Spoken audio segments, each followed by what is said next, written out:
On. All right. Okay, so I've put this slide up. I don't think people are aware that we used to teach testing after we taught Ruby on Rails. So we would do next week's project, and then in the following week we would do automated testing with that project. But we've decided to move the testing work back to JavaScript, or not back to it, but into JavaScript instead of using Rails specifically for doing our testing.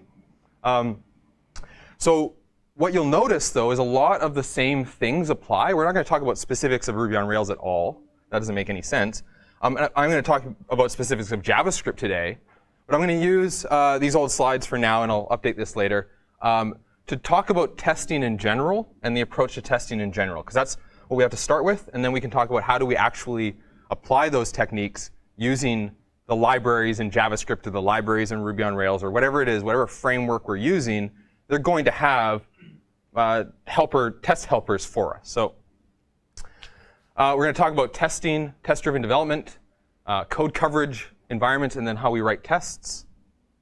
Any questions about this? It's pretty. All right, learning to test.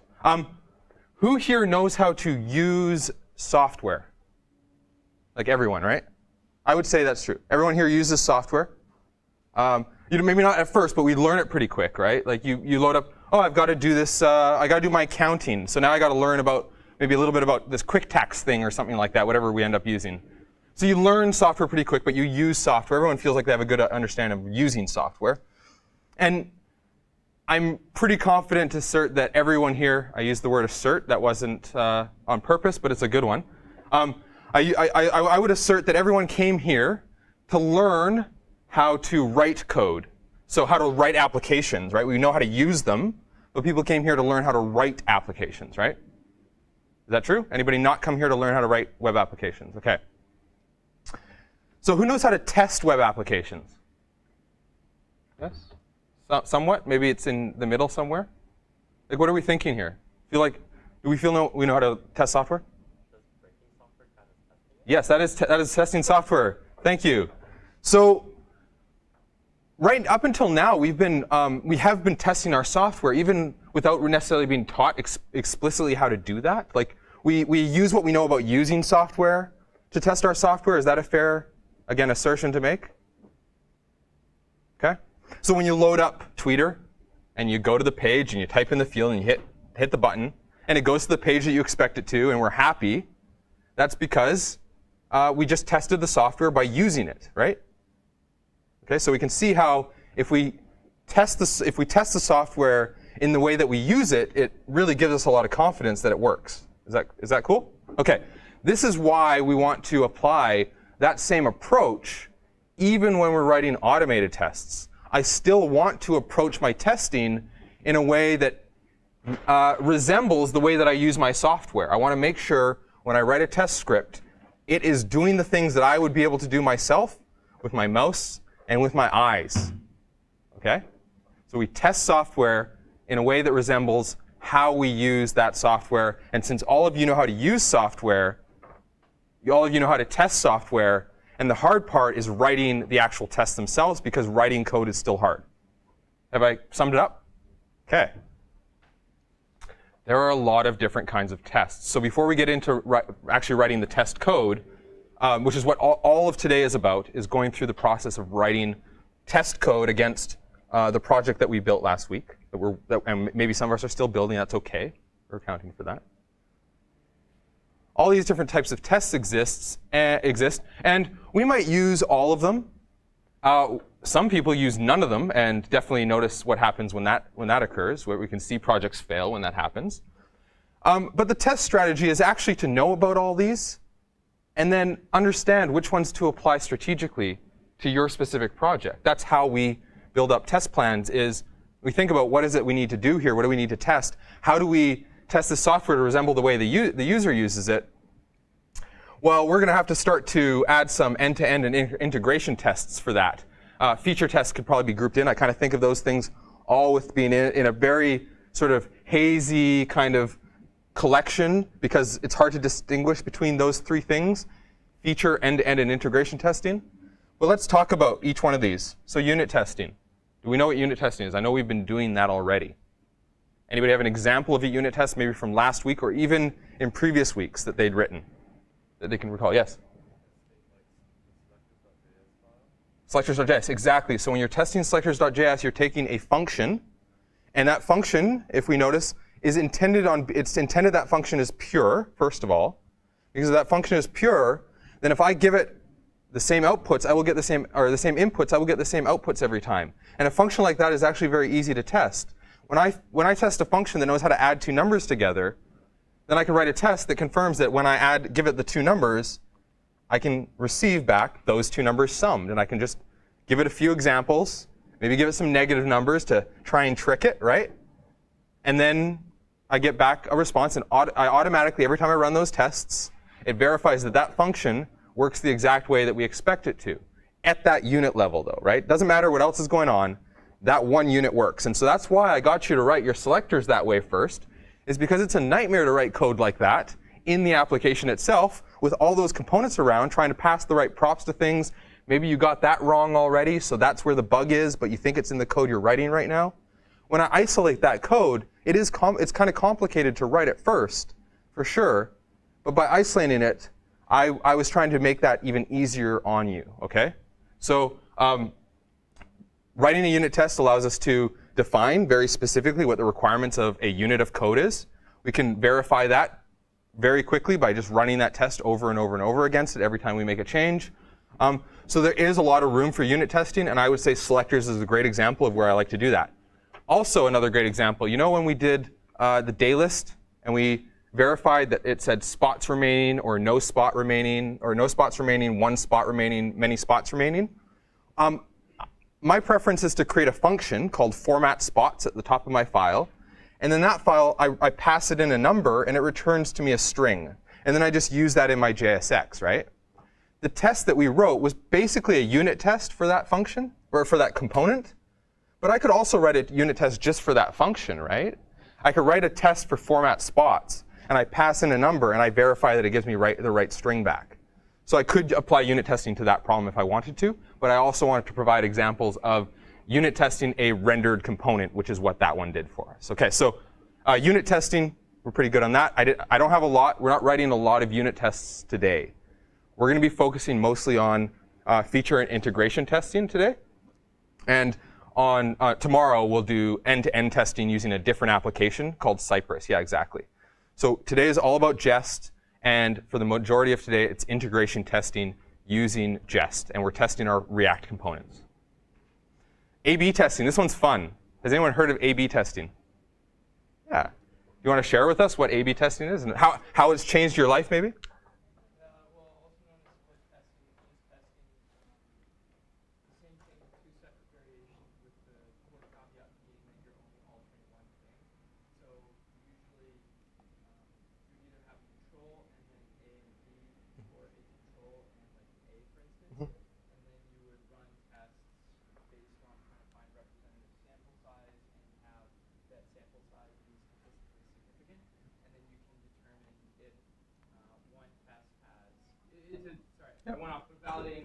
For sure. And then you have two different options, and you test to see which one does better. Exactly. And so is it a useful process? Extremely useful process. Yes, exactly. Yeah. So the idea of A/B testing, again, sometimes called split testing, is that we can deliver two different interfaces. Potentially, we give most of our users, maybe 90% of our users, the main interface that we have, and they keep getting that. But then a small subset that we choose, potentially randomly, that 10% gets a different interface, slightly one variation. Maybe the button is a different color now, or in a slightly different location. And what we do is we collect the information on that one group and figure out, are they more likely to click on the button we want them to click on, or less likely? Can we actually identify if we should make changes in our application, but we test them first. And so this is a type of testing that typically software engineers aren't designing these types of tests. It would be the people that are responsible for designing the product itself, the producers, the product managers, owners, whatever you want to call them. They'd be responsible for designing the A/B testing, but we have to build in systems that allow for the tracking of this and the ability to, the multivariant testing is another way we could call this, right? So deliver multiple variants of the application. We need to build all of that in as support to be able to support this type of testing. We're not going to touch on that at all. I just want to tell you about it because it's very cool. We used to do this at EA in our games, and we would, or very, very lightly, we'd get people to test with two different things to try and see what that was. We also do a lot of user testing, which is basically just watching them use the application, and then based on not what they tell us, but based on what we observe for them using it, we would make changes because the thing we used to say a lot was, if you ask a user what their favorite part of the cake is and they say icing, you can't just give them an icing cake, right? Because they'll hate it. Even though they love icing, they will hate a cake made of all icing. So we have to be very careful about listening to what users say, and we pay more attention to how users actually interact with it. And we have to be okay with changing things that we had always believed because the users might show us differently. For example, there are things with last week's curriculum that I need to change based on observing you all using it. That is a type of test that I was doing, and I'm sorry that you're all subjects of that. But I'm taking that opportunity as often as I can get it to watch people go through the work that I've done, use the application that I've used, and then use their actual frustration, their actual emotion to identify where I should actually make change to improve everything across the board. Is it fair? Okay. So we're not going to be doing A/B testing, I said, but regression testing, this one, I want everyone to pay attention to because this, to me, is like the most important kind of testing that exists. Anybody know what regression testing is? It's a weird, kind of weird word. So has anybody written, everybody's written some software now, right? And everyone has written a bug in their software, and they've tested their software, and they've revealed a bug, right? Yeah, no one has not, of course. Okay, so I can just say that that is true for all of us. Anyone who's written software, we've written a bug, and we fixed that bug, right?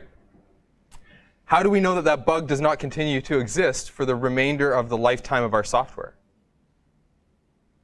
Do we test it? Do we test that that specific bug exists or not after we change our software every time? Do we? Like, let's be honest.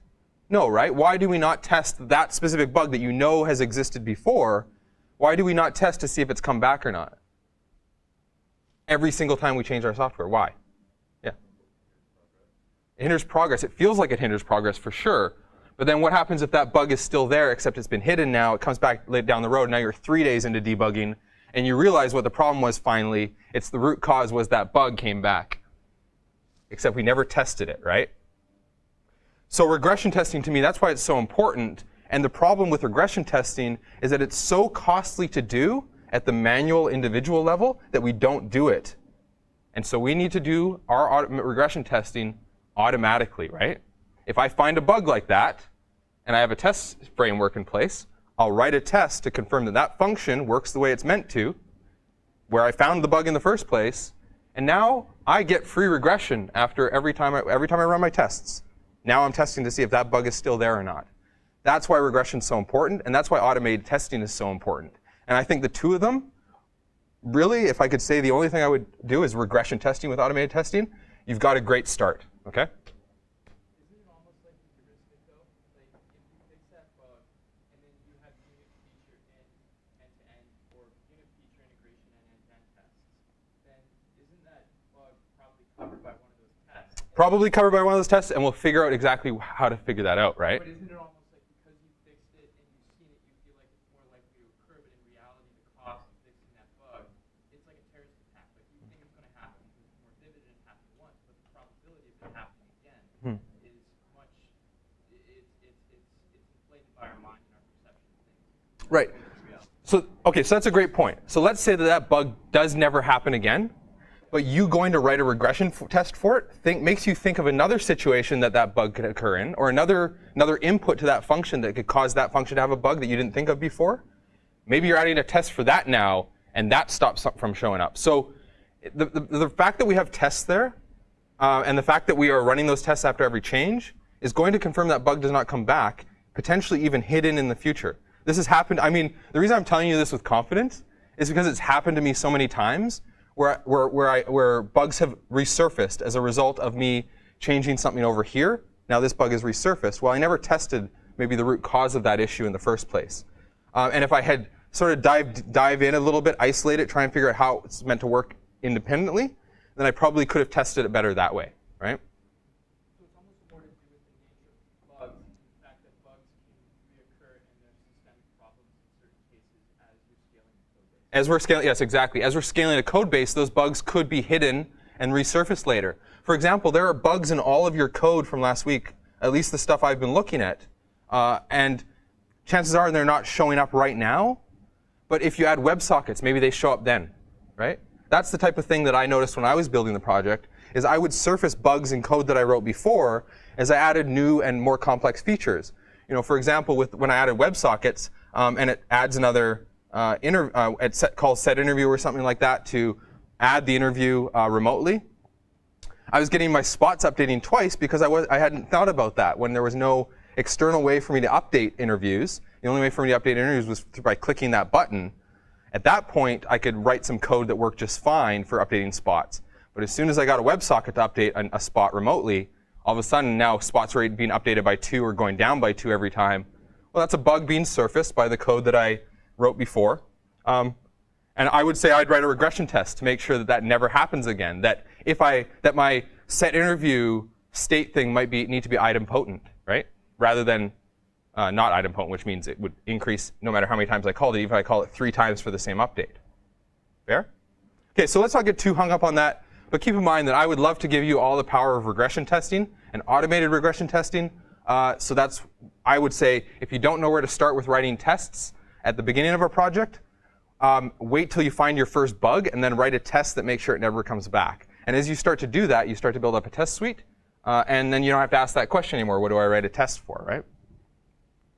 We'll do this last one, acceptance testing, very quickly. This is, again, more of a product management or product owner thing. Does this feature do what it is meant to do? And so there are all sorts of frameworks and languages and things out there that can help us with this acceptance testing. Maybe some people call it this behavior-driven design style of development, where it's outside the scope. I just wanted a bigger list, right? Is that design or product review? Or is it an actual test? It can become automated at some level. Some people think that we can do that. I don't want to get into it, but if you look up Cucumber, for example, that might, yeah. Does it work or does it not? I'm not going to say yes or no, but I don't do it, so I'm going to leave it. I talked about test-driven development. That's how I'm going to focus today. I'm going to be writing my tests, and then I'll write the code that satisfies those tests. So there's a book called Test-Driven Development, I think by Design or something like that. I actually referenced it in the material. This guy's named Kent Beck. He says that this is the goal of test-driven development. It is clean code that works. Does anyone disagree that they want this? I want this so bad. So we need to follow TDD rules, for the rules for TDD. Okay? I'm not telling everyone to do test-driven development for the rest of their lives here. I'm saying try it out, and if you like it, use it when you don't feel very confident about what the software you're writing. Okay? That might sound like a lot or a little. I don't know.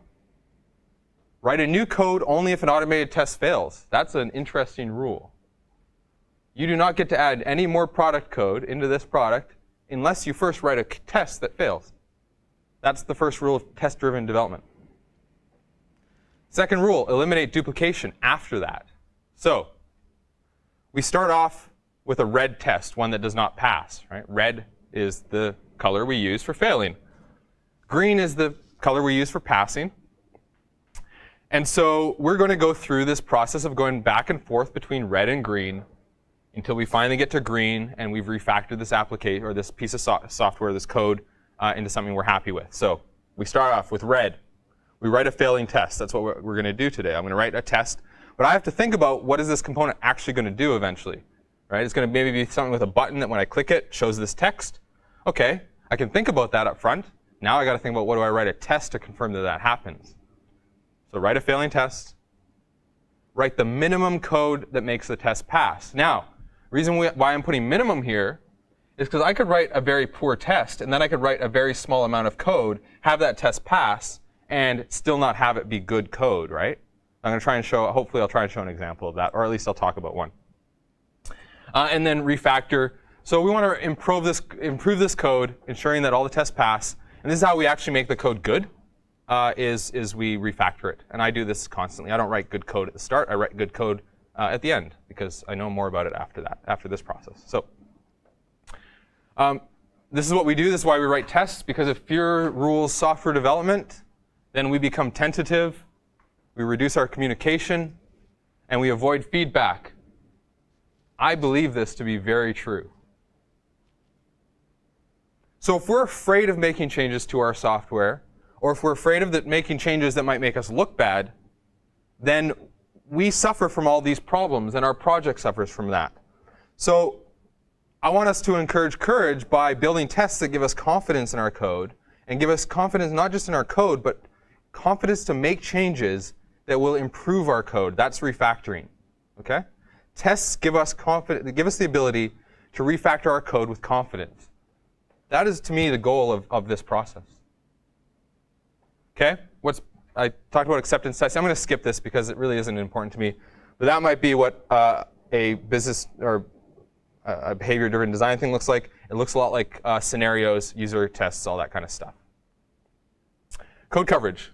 Let's talk about this quickly. What's the perfect percentage of code coverage for a project? Thank you. Yes, exactly. I want someone to point that out because it does not matter. The number does not matter. The number is just a number. And it is important as we assign importance to it. That's all. Okay. So if we don't care so much about coverage, then 40% is fine. If code coverage is very, very important to us, that we've verified every single function, condition, line has been executed in our code, then 100% might be our target. And also, if I'm building an application or if I'm building a library that other people will use, that number, I would choose different numbers between those two types of projects as well.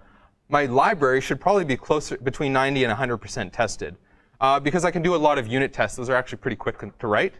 Whereas my application is going to have a lot more integration tests. I'm going to try and do a lot more end-to-end tests. Maybe a combination of those things. I'm using different tools, so my code coverage doesn't actually. I now have to figure out how to combine that code coverage. Now I'm not going to even get into that. I'm not going to worry about the number. I'm going to just use it to figure out whether or not I've reduced or increased coverage when I make changes. Because to me, that's actually the difference. Is the code that I'm adding right now increasing coverage or not? That's an important question to answer. And if it isn't increasing coverage, that's OK, right? Because if it is testing behavior better, then that's all that matters to me. The behavior is what matters. Is this a good test or not? Not if the code actually runs. When the code runs, it runs on a good test or a bad test. I want to write a good test because that's the ones that will actually prove my software works. So the number code, I'm going to show you this process. We also have development environments or all sorts of environments. I know we've played with that today. In the previous, we didn't get into this very, very much. I know I've pushed you into this. We're going to be running in a test environment today. When you run jest, it loads up .env.test instead of .env.development. That's why we have different files, so we can actually change maybe a different database per environment, right? So that's what we're doing with our test environment. We're going to move to a scheduler test database that does not have random data in it. It has very specific, limited data. You don't have to add any. It has all the interviewers that you need, all the appointments that you need, all the days that you need. It just happens to have 2 or 3 of each rather than 25 appointments, for example, okay? So that environment is going to be the test environment. The reason why we do that is because we want your development environment to have all of your development data in it. When you add a user and you shut down your database, it's OK. You can come back to it, right? With our test database, after every single test is run, we reset the database for a new set of data. And we have every test run independently against the exact same data state. Does that make sense? So that's why we have these environments, is we need to be able to control this. OK, questions? Yes? Not necessary, ever. Yeah, and actually, you can hit it, but then I'll start to ignore files that don't matter to me anymore. You're going to see that in the activity at the very end today. There's a part where we get to the end, and it's like, well, there's this file, and it doesn't get tested. It happens to be index.js. So when does index.js get used? Every time we load this application in Webpack, right? Every time we run our end-to-end tests, which we're going to have tomorrow. So I wasn't going to necessarily write a test that loaded up index.js, but I did write a test that takes application.js and mounts that component to the stage. So the only part that actually ends up getting skipped is that index.js. I take that, I put that into it, and I just ignore it, and now it's not in my tests anymore. And so that way I could get to 100% coverage. But I've chosen to just say that file is absolutely irrelevant to my test strategy. Is that OK? Like there's ways to get there, but I don't think you need to hit 100%, because if your goal is 100%, you'll spend way more time focusing on that, and then the product does suffer. Whereas if it's 90 to 95% is your target, you have so much more room to make good decisions about how you approach your strategy. Whereas your 100% could actually really limit you, right? I think that's a constraint, way too much of a constraint. But say 90 to 100%, and I'm with you. Well, yeah, you just said the 100, which is why I wasn't sure. Yeah. The reading and stuff this weekend, that was the big thing that Kent focused on, was never be at 100. Yeah. It was just the diminishing marginal return. Yeah, exactly. Yeah, there is a curve there, right? And all those guys talk about that, is that there's that curve. And I want us to all understand that, that we use as a metric to track progress, not to track the quality of our tests necessarily, okay? And today, my goal was to actually help you use the code coverage tools to help guide which tests you're going to write, because what we can do with it is we can load up and look and say, all of this code is tested. Oh, this function here is not run by any of our tests. So how should we actually test that function? It's not just by running it, right? It's by figuring out how to make the application run it by using the software in the way that resembles how the user uses it. So all I have to do is come up with a way that the user would trigger that function running, and then I'll cover it with a test that does that, and then I'll run my coverage again, and I'll verify that that code is covered now. But it's not just because it's run anymore. It's because the user successfully completed a task. Does that distinction make a difference? Because that, to me, is the most important thing about testing. OK. I have one more quick thing. Maybe. Actually, I probably don't say. This would have been day 2 of the stuff from before. So, CI and CD. That's tomorrow. Don't worry about it, or the next day actually. So, yeah, here we go. Manual testing. It's real user interaction. That's why it's so valuable, but it costs a lot of money. As developers, we need to get into a different mindset when we're testing.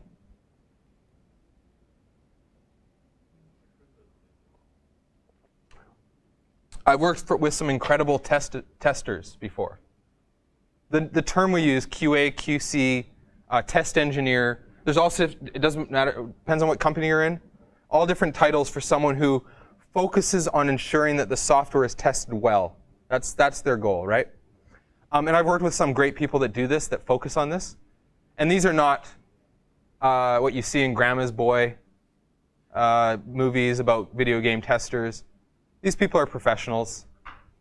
And I learn from them, and I learn this type of stuff from them, is that we only think happy path when we're writing software. We only make sure the user can log in successfully, that they can see their user profile. But we never check what happens when they do something weird like this, right? Use maybe when they register in their name, they put in a Unicode character, something that's maybe takes multiple bytes, something in Japanese or something like that. I don't know, but they put that in there now, and our software that ingests that value is not able to parse that and read it properly, and it crashes because of that. This is edge cases that we need to be testing for. We can't just test that all North American English letters work, because you've got Cyrillics out there, and you've got all sorts of stuff going on in a world that we maybe don't fully understand, right? So that's what this joke is about, is you have to test all different permutations. And actually, when we write unit tests and integration tests, we want to be trying to think of the good and the bad, and how do we fully test the software. And we'll use our code coverage again to figure out if certain edge cases are not being hit. Are all of my error cases, am I testing those or not? My code coverage will tell me if that part of my code is actually being run through my test suite or not. So maybe that helps me come up again with some weird edge cases. But right, so feature and integration testing. Integration testing, we'll be doing that today. Simulates user interaction. Very cool. We're going to talk about that maybe later this week. And then, so in Ruby, they've got a tool called Capybara that we would use. And I don't want to, just because we've switched to JavaScript testing, I don't want you all to miss out on this video that we watch when we're doing this testing. So I'm going to show this to you quickly, and then we'll go and do our testing. So Capybara is a tool that allows us to do integration testing in Ruby on Rails apps. And so we can do things like click buttons and fill in input fields and then click buttons and do all this type of stuff. We've got another tool now, and so this is me saying goodbye to the capybara video because I don't think I'll ever be able to show it again because we're retiring this tool for our testing curriculum, okay? All right. But my message here is that although we have this tool in Ruby on Rails, we have other tools that do this in Ruby on Rails. We have tools that do this in JavaScript. We have tools that do this with Python code and PHP code. Does not matter which framework we're in. I want to still apply a test strategy. And then at that level, my tools matter. So things like Capybara and, in our case, this one right here, right? This is the tool we chose. There are so many alternatives in the JavaScript ecosystem. Don't bother using any of them, though. This is the best. Mocha and Chai, they're great, right? Yeah. I think this is based on it. I know Cypress 100% has Mocha and Chai in there. So what we're going to notice is actually a lot of these tools are built on each other. Because why rewrite the same thing over and over again? Why don't we just build on top of it and make it a little bit better? So that's what Jest has done, is they've taken things that exist and they've combined them together. Things like Istanbul code coverage, which is a tool called Istanbul, which is a code coverage tool that they didn't need to write. They just took it and made it work within Jest. So now we just have to run a command, and it will run our tests and instrument all of our functions. When I say instrument all of our functions, that means it needs to put its tentacles into the code, wrap those functions up, and listen to when those functions are being called so we can actually collect those numbers. Right? We did a lot of manual testing at EA. I worked in games, so we built like sports games and stuff like that. We did a lot of manual testing. So we had teams of maybe like 200 people that would test all these different games. And they would, with the controller, focus on a very small part of their game and go over and over and over, the same thing over and over and over again. And so one of the ideas that a developer had was if we could instrument all of our code and actually have every single function register when it was being called, how often it was being called, which arguments it was being called with, that type of stuff, then we could put together this report after, and we could identify if our manual testing was actually hitting all of the code, like all of the code or not. Or potentially we were actually only having 60% of our code, I think that ends up being what the number was, in our typical daily QA process, only about 60% of the code was actually getting run. And that becomes pretty scary for us, right? If we're spending that much time paying and doing all this testing. So, that type of code coverage is important. It's tools like this instrumentation that we have to build into here that we only run in the test environment that help us out with that. So Jest has put all that together.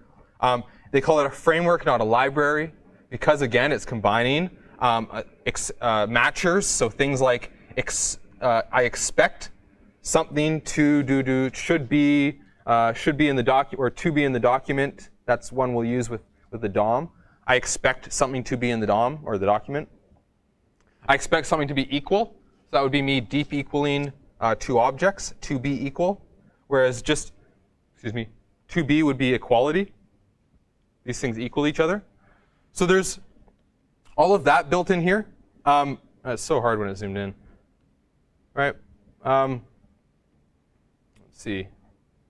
So here's kind of what the code coverage looks like. Mocking, so this is a topic we're going to have to go through today. When we were using Storybook, we were isolating our components, right? When we're using Jest to test our components, we're isolating our components, right? Okay? We just can't see what's happening on the screen in Jest, but we're still isolating our components. And when we do that, those components are going to start to call functions for us, like setDay or onChange or setInterviewer. Those functions, that's sort of the boundary of that component, right? And so we would pass it something called like an action sort of creator. We create this action mock, essentially, that we would pass to that function so that in Storybook we could see when that function was called. This is what we're going to be doing with our mocks in Jest, is we're going to create these little functions that don't actually do anything except for record how often they get called, with which parameters they get called, so that we can then, after at the end of the test, figure out whether or not the thing we expected to happen actually happened or not, that the code that we run actually ran the function in the way we wanted it to. So that's what we'll use mocking for. That's built into this framework, so we have the tools built in for that. If we're using Mocha and Chai and not Jest, then we need a tool like something called sign-on. And again, I'm not getting too deep into this, but this is a standalone library for mocking that you combine with Mocha and Chai. Now Mocha, Chai, sign-on combined have a lot of the features of Jest. So this is why I'm saying let's just use Jest, is that we don't have to think about adding any more really real stuff to it. I mean, we extend it. So for example, we're going to be using testing libraries today. React testing library. This is actually a group of, let's go here. This is a group of libraries called the testing library group of libraries. If we take a look at their, I think it's down here. Yep. They also have sort of sub-libraries that are based on this. Because all of this is about testing the DOM, let's say, right? So in React, in Svelte, which is another framework, in Vue, Angular, React Native, for example, they've got these helper libraries that are going to help us do things like mount components using a render method. They're going to help us look for things on the screen using DOM selectors, things like get by text or get by alt text or get by placeholder. Those are the types of queries we can do on a document to verify that certain text or buttons or whatever is in there. It's these tools that provide access to that capability, and it's these tools that make writing tests a lot more, let's say, fun and easy. I'm going to say it's fun and it's easy. Easy is a tough word for me to use, but at first it's not going to be. But eventually you're going to be like, actually, no, this is a lot easier than I thought it would be. And it's these tools that have made it that way. 2 years ago, testing in JavaScript, a nightmare. Even a year ago, a nightmare. The tool we would have used for this, called Enzyme, comes from Airbnb, reputable company, right? Somewhat. Not really super excited. People aren't super excited about that library anymore. They do something called shallow rendering. Shallow rendering means I render the component that you render and nothing more. Nothing below it, nothing above it. With us, what we're going to do is we're actually going to fully mount the component at that level and build the whole tree from that level down. And we're going to test that component in isolation, but with all of its children. It's just proving to be a better technique to do our integration testing with. So when we go to testing in JavaScript, where is it? Here, this guy. So his testing trophy, it says that we should, and what he says is, and not just him, he's quoting someone else, right? Like we do this all the time. I'll quote someone who quotes someone who quotes someone, and the quote is, write tests, not too many, mostly integration. Okay, we're going to get great coverage with our integration tests. We're not going to be running the API necessarily. We're not going to be having a web server running or like an API server running. We're going to mock that. So we are going to punch a hole in reality. That's what we'll call it. So punching a hole in reality, it means that we are faking things. That API, yeah, it exists when we're running our application. But when we're testing our application, we will mock that thing. And when we call get, it will return the exact same array of days that we want it to. We will force it to always use the same data. So when our tests code, the code we're testing makes a axios.get call, it is immediately resolved back a response that's fake. When we make a put call, it's immediately resolved a response that's fake. And so we don't need the API server in order to test this code. We punch a hole in reality, say we're going to fake an API server, and everything at that level is faked, but everything above it, that's real. That's kind of as real as it gets at the integration test level. Okay. The only thing is we're not running it in a browser at this level. We are running it in something called JS DOM, which is a JavaScript implementation of the DOM. So it's really, we just have text and values to work with. But tomorrow when we do end-to-end testing, then we're testing in the browser. We're just not doing such specific testing. Yes? In terms of mocking, Yes. like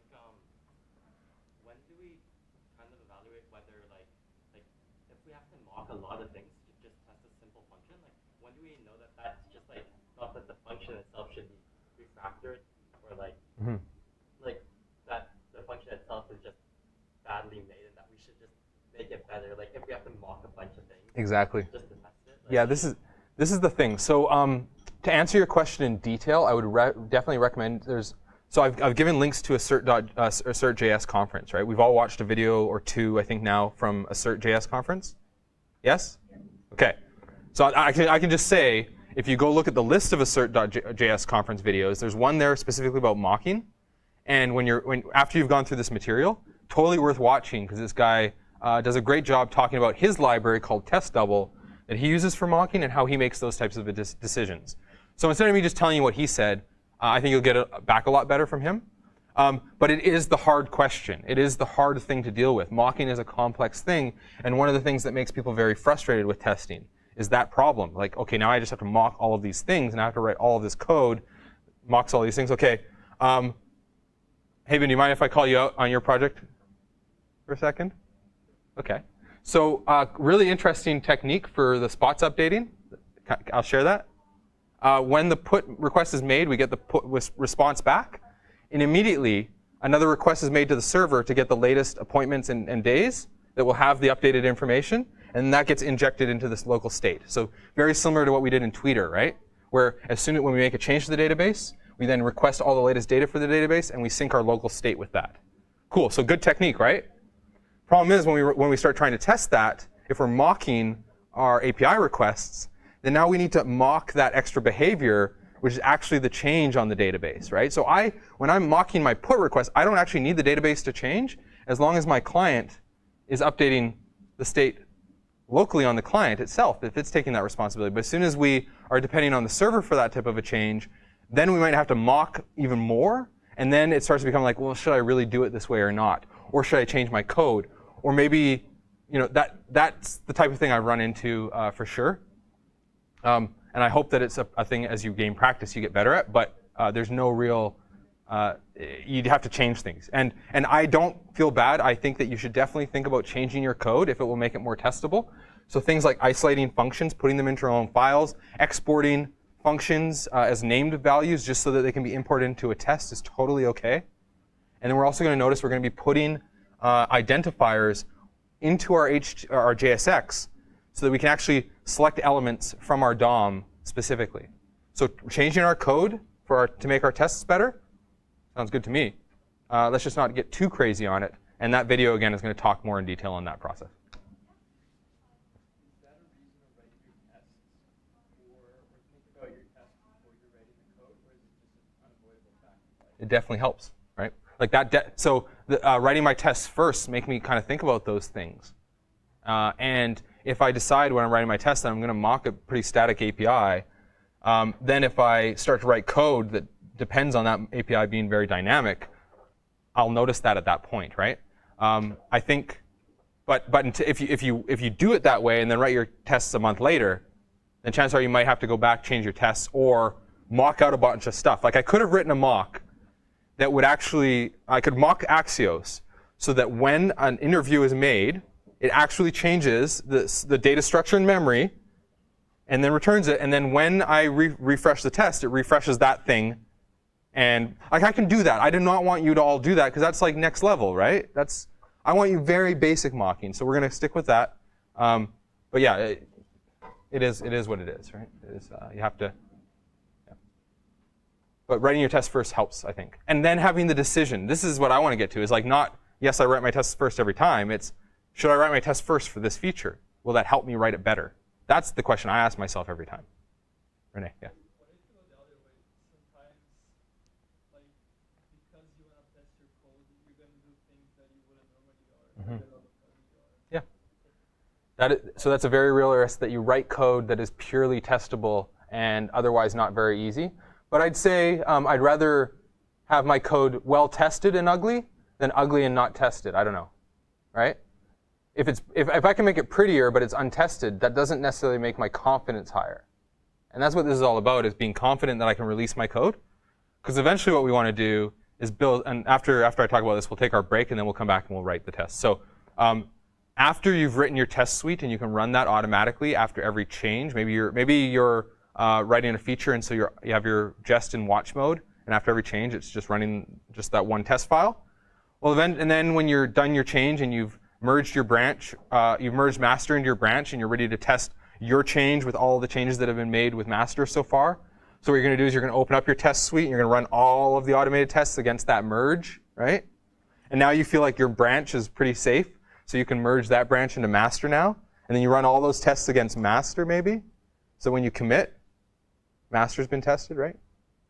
Or now you have another step in the cloud.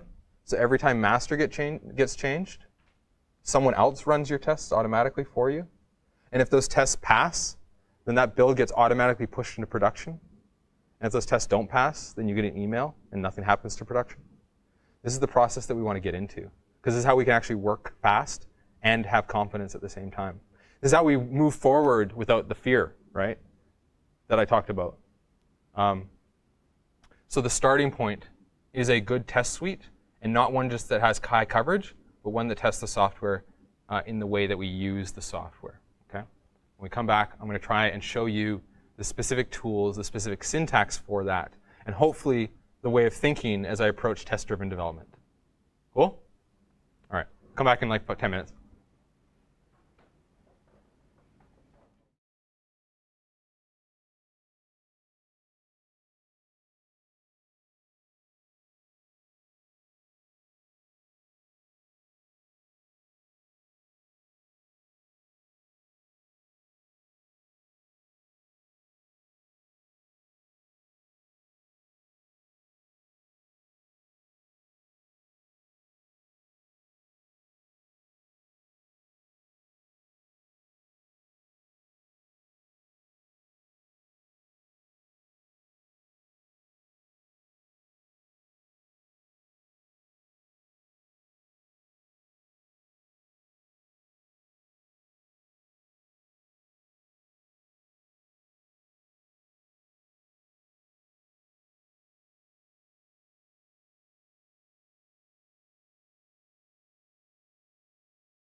this mic on and start this again when we get into the important stuff. All right. So I'll just kind of finish this up, show you what I meant here. No, I think it's this one. No.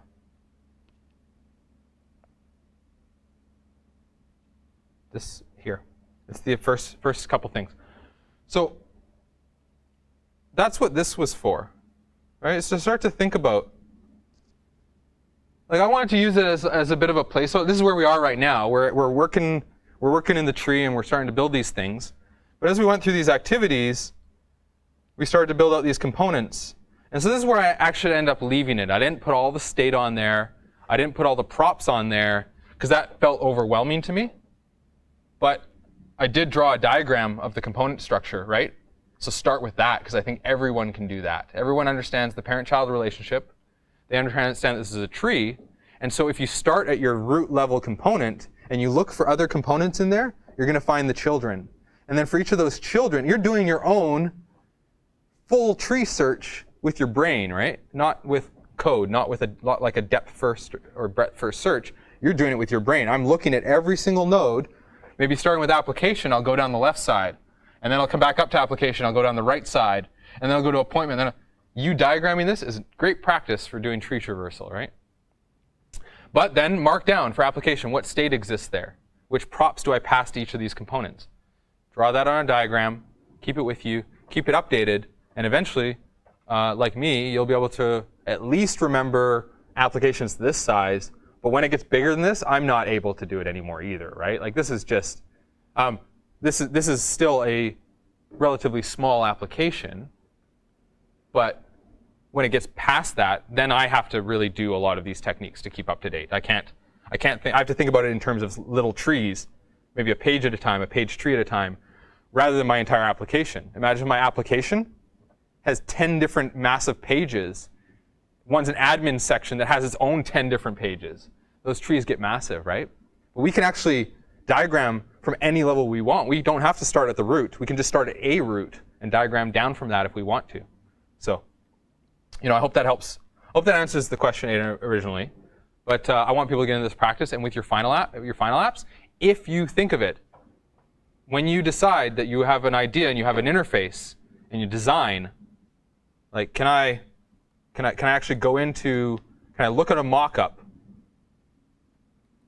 And can I start to define my hierarchy based on that mock-up? Can I look at this document here and start to figure out what that might look like? I think we can, right, with practice. And you don't have to get it right the first time. That's the coolest part. Is that if you made a mistake early on, feel free to change the hierarchy. Okay. But you need at least a wireframe to start that process. I can't do it just from thin air.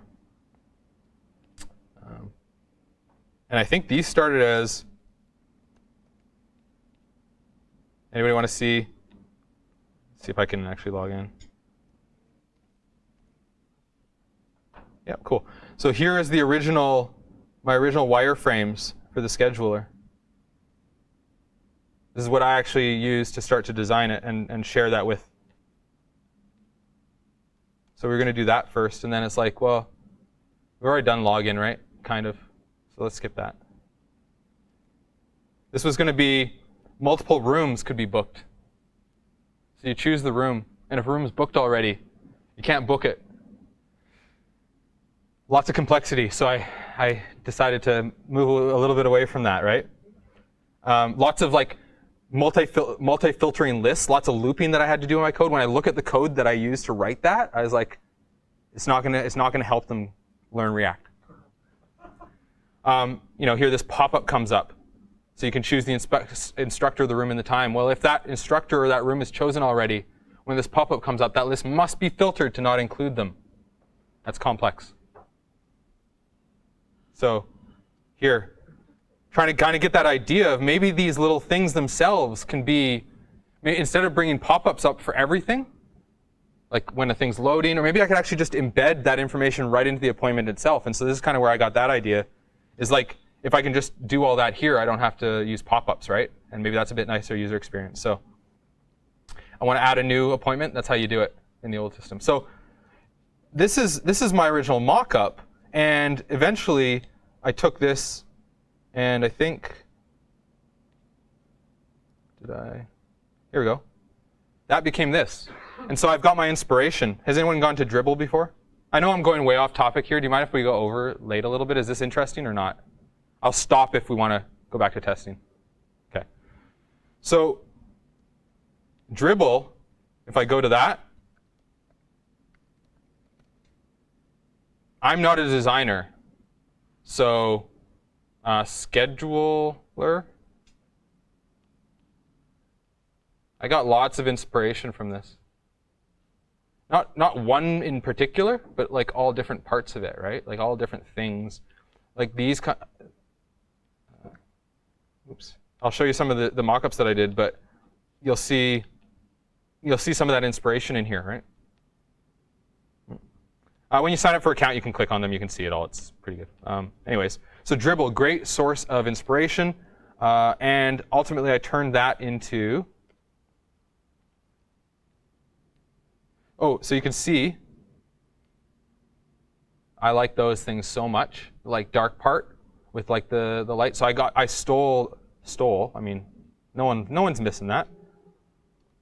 And this is what I ended up with for my original static design off that. I was going to do it so that you actually chose which week the interview was going to be on, and have like a week picker and a day picker for each.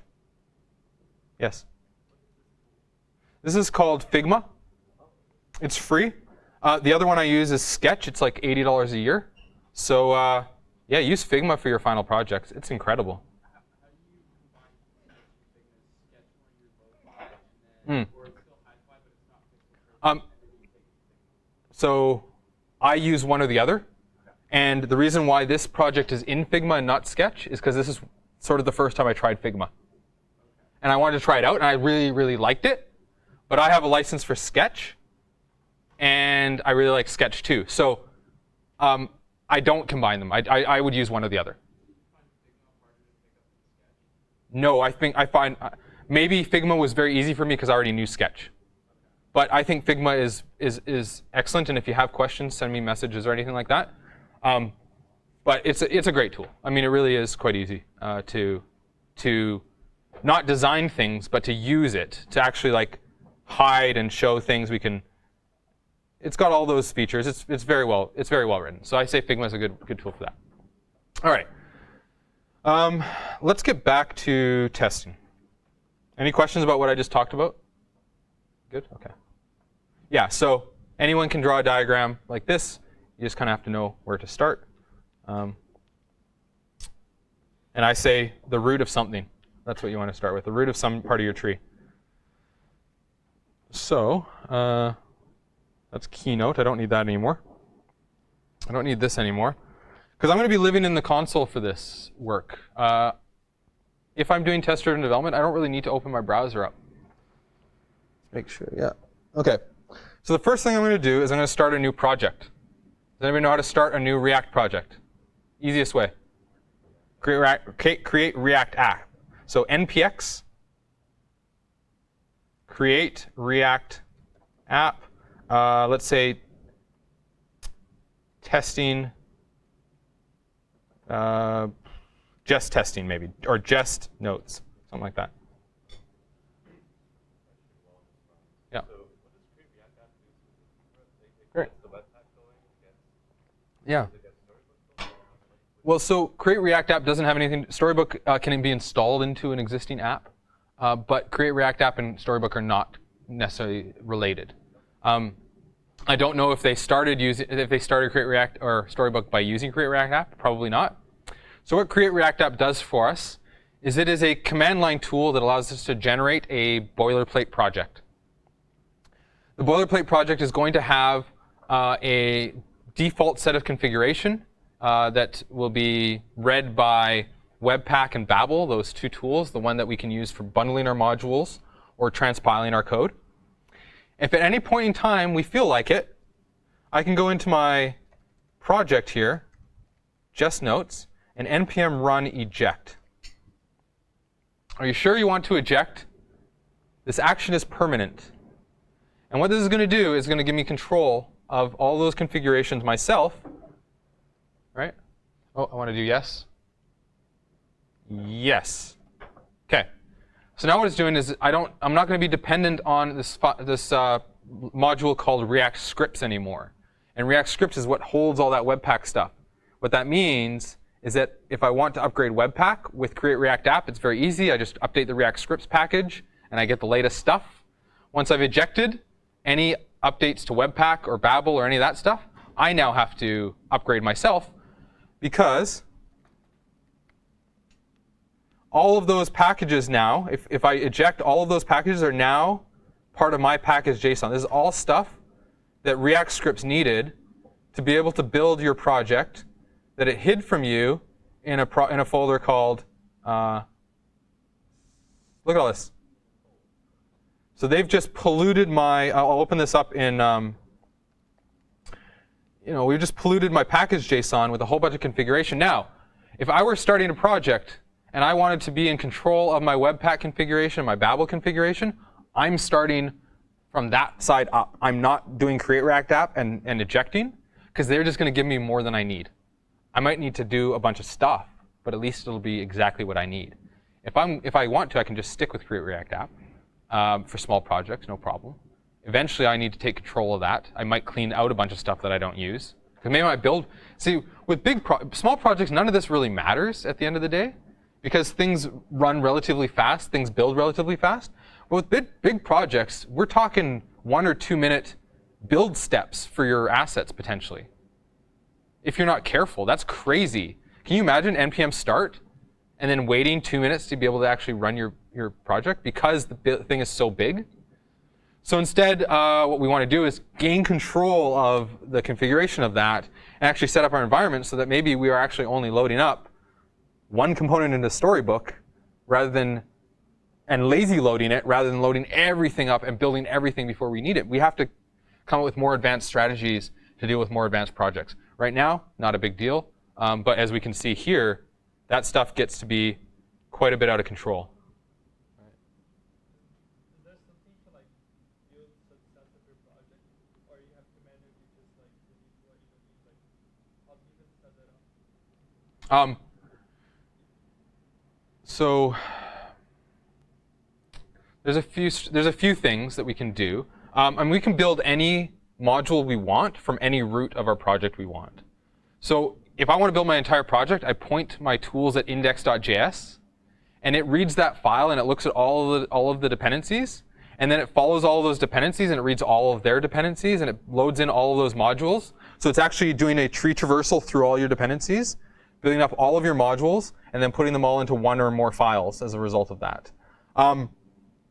You could give it any entry point. I could say, well, start at this component instead, or start at this other small light version.js, and that component only renders maybe a few, if that only loads a few components, well then depending on its dependencies, it would only need to load and build only that small subset of modules. So that might come down to build configuration. At big companies, they have people whose entire responsibility is making the build run quickly for developers. They focus on optimizing the process of building the code. And at EA, we had people called build engineers, and they would try and shave seconds off of the compile time of the application, because scaled out to 100 developers on a team, that starts to become days and weeks in a project worth of time, right? I'm going to leave this ejected, so keep that in mind. It's going to be kind of gross. Although I could always revert. So once I've ejected, I still have one more chance to revert, right? I just need to get rid of all these changes and then reinstall my node modules, and I'll probably be back to good. Just keep that in mind. I don't recommend anyone here ejects. There's not much reason to do that. Create React App is much better than it was in version 2. Version 3 is a huge upgrade. I started using it at that point. So, I mean, maybe that tells you something, right? All these tools are still in progress. So, I've got this thing here. It's this project. I've got my source. Pretty much everything else is going to be the same, even though I'm ejected. I mean, I've got config here, a bunch of config stuff. Want to see a Webpack config? No, you don't. No, you don't. When I write my Webpack configs, they're not that big. So let's go to, I'll show you one. I know this isn't about Webpack, but we're here to learn, right?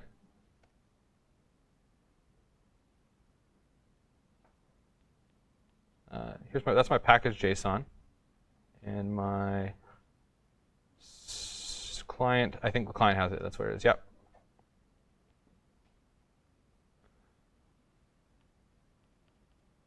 Not so bad, right? So this is actually kind of what you need for an application that has JavaScript and Sass. And then also maybe copy some images over. So the pipeline step of copying my images into another folder, maybe that's important to me.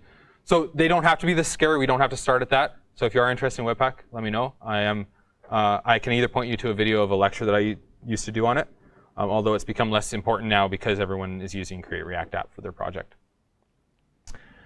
I'm going to go in here and start to remove some of the stuff that I don't need.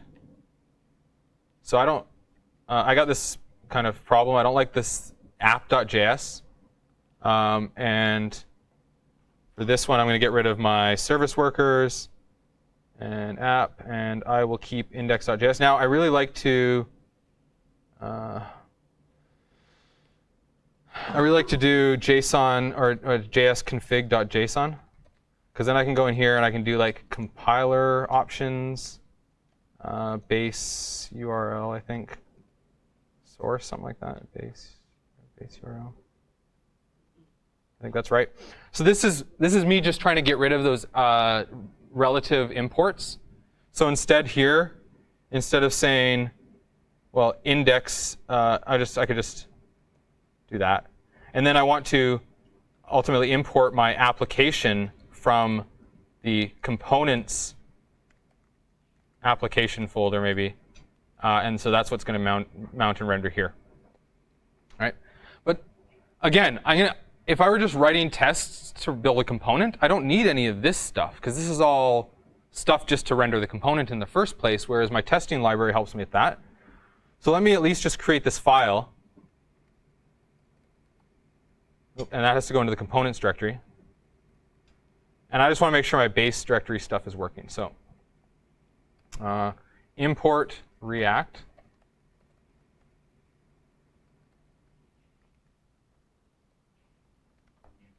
Function, right?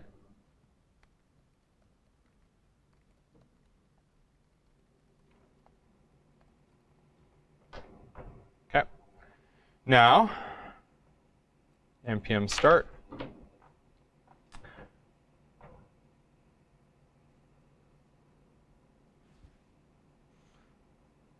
All right, saying it built OK. And if I bring up my tools, I should be able to see that application is being rendered, even though it's empty. Okay. I want to do one other thing. I'll remember it. So that looks like that's all working. Oh, I guess I want to get rid of these two files too, because they're ugly. Okay.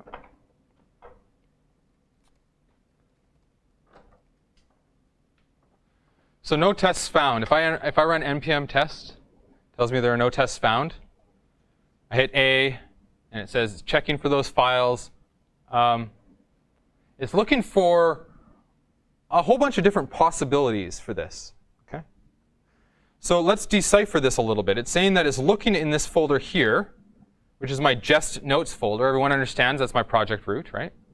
So from that point on, it's going to look in the source directory under any. So that, I know it's kind of hard to see, but it's 2 stars, meaning any directory after source, or nothing, potentially. And then inside of that directory, we definitely are looking for something with __ tests. OK? So this would be like components __ tests. It would find that here. And then literally anything, any nesting that you want at that point with any file name that ends with JS, JSX, TS, or TSX. Anyone know why we have TS and TSX? TypeScript. It's popular enough that they're including it by default here. We're not using TypeScript, but if we were, we'd end our files with TS instead of TS, or instead of JS probably. But our tests would be the same, so we'd want to be able to find those tests as well. Same deal, root directory here. And then also looking for any file that has a .spec or .test in it. So application.test.js will get found, even if it's not in that __ tests folder. I specifically went with both. I specifically went with a tests folder to group my tests up, and then also a .test.js, so that when I'm in my IDE and I'm looking up here, it's not two button files, it's button.test and button. That's the reason why I did it that way, is I just want to make it easier on me and all of you, that when I create my tests folder here, and inside of there, I create my application.test.js file. Now I know which is which, right? So if I'm in some other file, I only have it's only one try. It's not 50-50. Okay. So now I have this file that it's complaining about. And we'll notice my test ran automatically, right? This is another reason that I'm having you run Jest in the host environment. Because the virtual machine, as we know, does not do very good with live reloads. I had to, for example, put a special configuration option in the schedule project called, I'll just read it, or I'll write it for you because it's kind of Chakadar, use polling, something like that, equals true. If you look at your environment variable file, I'm setting this environment variable for a tool called Chakadar, or Chakadar, I don't even know how to say it. What this tool does is it observes your file system. And when your file system changes, basically we can hook into events that say, yeah, this file has changed. It'll call a function in JavaScript. We can make it rerun our tests or whatever it is we want to do with that. Problem is that we have our files locally on our machine, and we are sharing them on that virtual machine. That boundary, that network boundary, removes the ability for us to use these file service event or file system events. And so instead what we use is a technique called polling, which is, have you changed? Have you changed? Have you changed? Have you changed? Have you changed? Have you changed? That's what Chakadar use polling does. It works in Vagrant.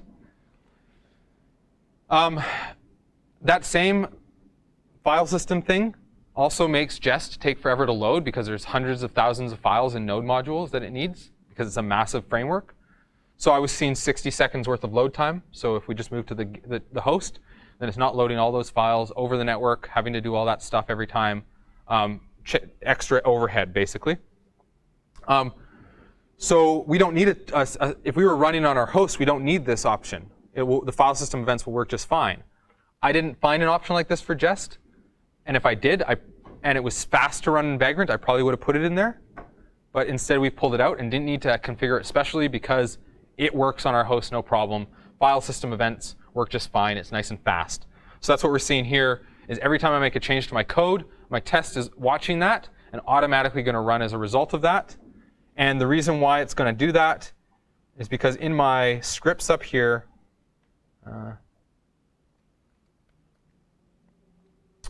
my scripts-test.js file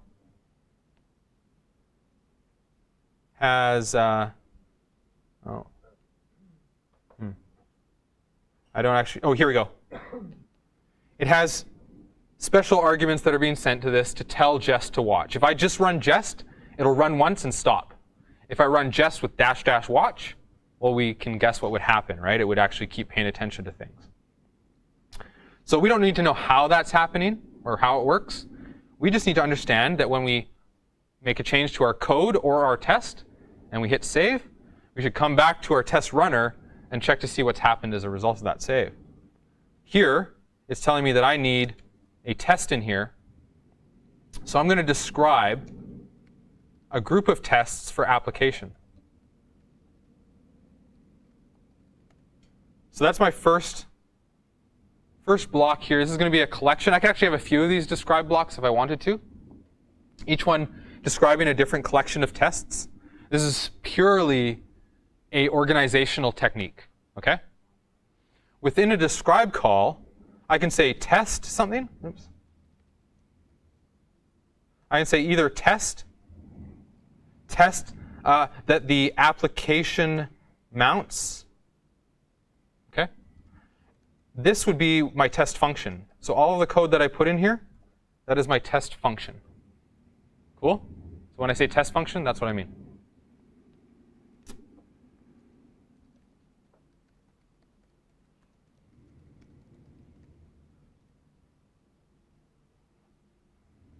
As I save that, automatically runs it.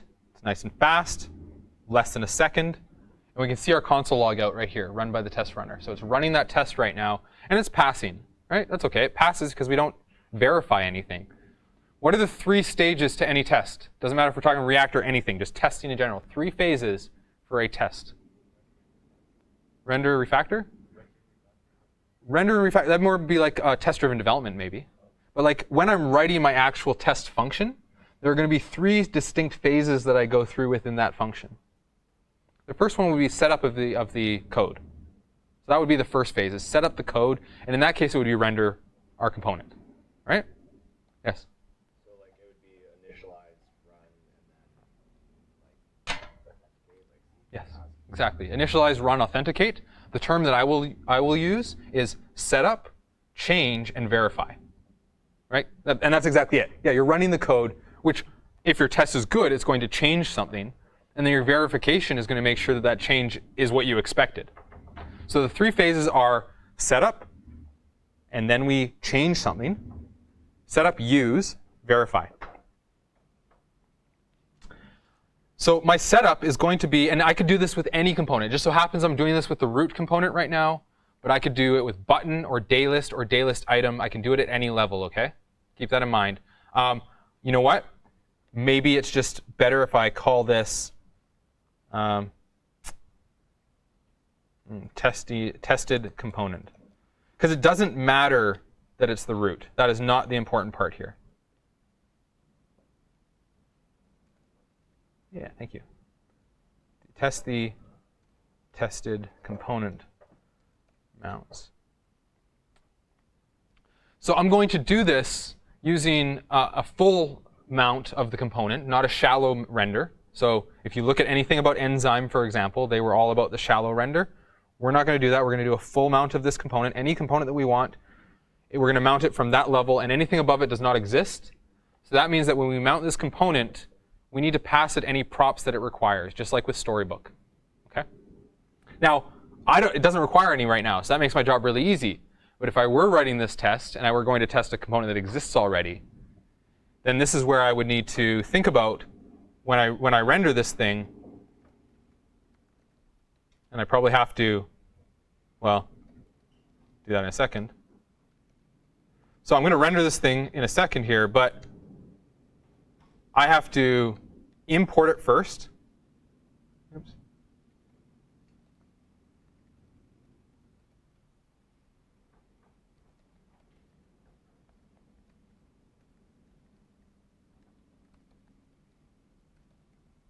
Like that. Tested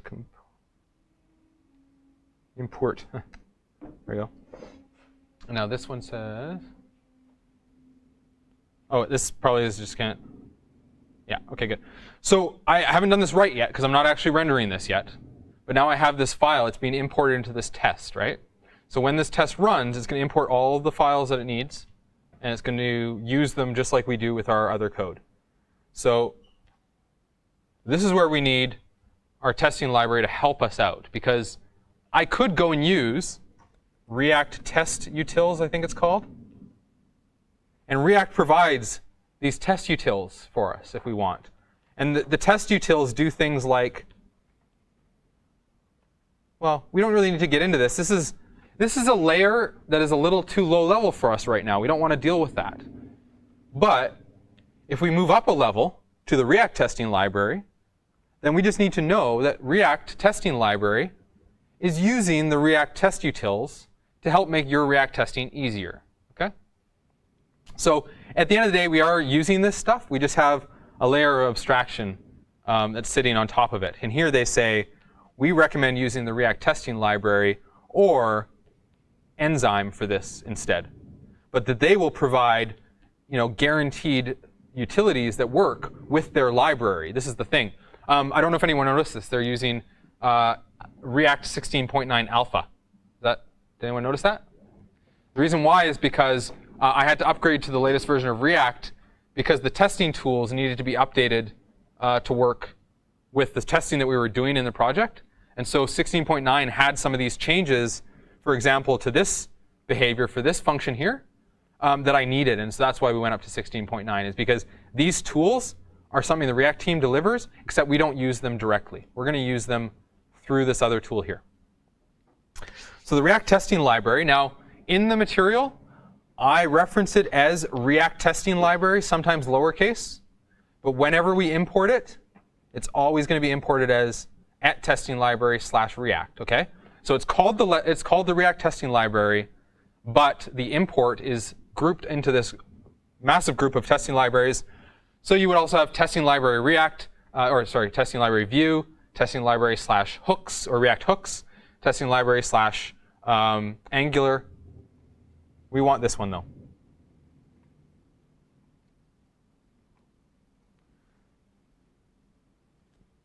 All right, so as that installs, see what they say. Cool. Yeah, nothing useful for me there. So we're just installing this now, and it's the render function that I'm after. I want a way to render my component, and I could do it with the React utils, but I'm going to do it with React testing library because it makes my life easier.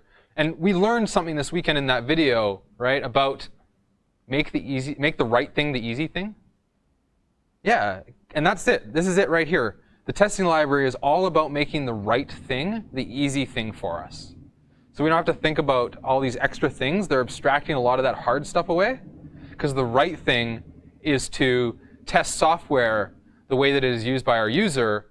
And what we need to do is make it really easy to first make that software, set that software up, make it available to us to test it. So we're going to see that when we have access to the import, I'm going to destructure this because the testing library here, @testing library /React, it actually has named exports only, as far as I know.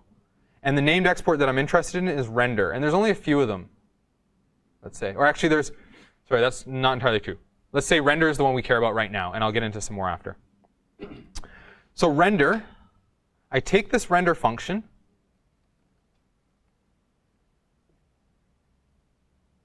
and I call render on that component. Let's see what this is.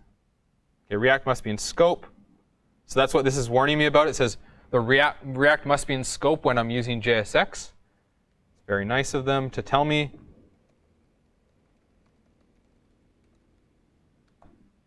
Okay, no more errors, right? No more lint errors. So now when we run our test, okay, what are you doing to me? Oh no.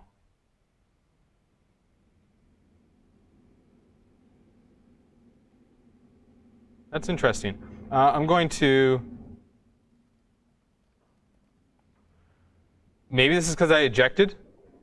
That was just kind of something I thought of at the time. So what we'll do is we'll just reinstall with that package.json and see if this stuff gets installed properly. Yeah. Do you want to go back to the test? File? For sure. Yeah, I'd love to talk about it. So when you do the describe, like hypothetically speaking, we compartmentalize tons of tests focused on the individual components. When we're getting to a large amount of test cases, are you able to run individual describe compartments, or is it basically just going to run the whole file all the way through? Oh, I see what you're saying. Yeah. So the question is about organization in general, I think, but also about how can we limit it to run just a described part. So I don't think we can. I've never tried to isolate just a single describe inside of a file. Now, it's very rare, well, maybe not very rare, but at least early on, you're going to have one file per file in your code for testing, right? Like if I have a use visual mode, I'm going to have a use visual mode test. If I have a button component, I'm going to have a button test file. And that's how I'm going to split it up first. Within there, I do have the ability to have different describe methods. But for me, the reason I want to have different describes is not necessarily for organization in terms of splitting these things up and having two and do a other tested component mounts or whatever, like this is actually for me more about this here, where I can do a before each for all of the tests inside of this block, and I can do a before each for all of the tests in this block, and those can be different. So if I wanted to actually start to take advantage of some of that efficiency by using these tools, then my describe block is allowing me to scope them to a specific set of tests, even if those tests are all part of the bigger file. So I don't think you can target a describe, but you most likely are not going to have multiple describes. Yeah, that's the idea. And again, this is very useful, but really when we're getting to here, I mean, at the end of the day, you don't even need the describe, right? Like, you don't have to do this. You can get away with running your test loose like this. But the problem then is that all the before each and the before all and all that stuff there would be for all of these tests. So if we want a bit more ability to manage that, we do it with function scope. Is that all right? Yeah, cool. Okay. So everyone knows as well, I'm going to put that back. I don't need this bottom one here, and I don't need this. It and test are interchangeable for this. So I know I use both in the project. That's not best practice to use both. The reason I did it is because I think I started with tests that were outside first. And then today, when you start writing your own tests, we're going to want you to write describe blocks and then put inside of the describe block the tests. Feel free to use it or test. That is up to you, but I'd say at that level, be consistent. Don't have it mixed within the same file. Yes? You were saying that you have this, like, you were having the ones loose with that's why you use tests. So is there a difference than like you not using it? Oh, you can. Yeah. But I think I started that stuff a long time ago. That's why I wasn't consistent. And I haven't decided if I want to go back or not. I don't think I want to fix it because I think it's good to show all of you that it works either way, and tell you about that and say, yeah, I didn't do it right, but you shouldn't do what I do what I say, right? And what I say is within the file, I would use all it or all test, but I'd probably group it into describe as well. Yeah. Okay. And it's just, you know what the it is for? Is basically so that the language reads a bit different, because usually then you're going to write your tests instead of, it's not going to be something like test that did it is, but like it should render without crashing.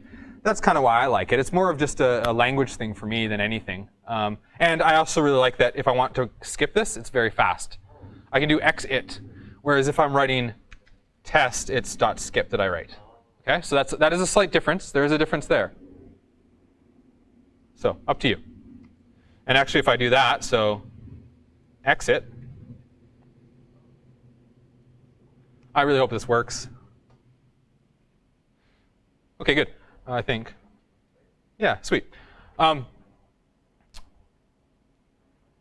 God. Did I do something? I did something wrong, probably, right?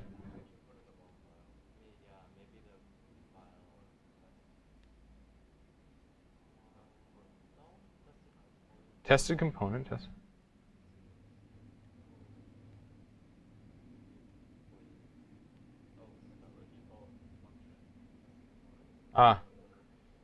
Yeah, that should be. You know what? Even still, it shouldn't matter because it's default. Yeah.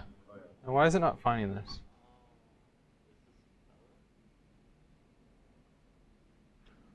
I wonder if Jest is. I wonder if it's Jest that cares about my. Like if I do. Oh. Something like that.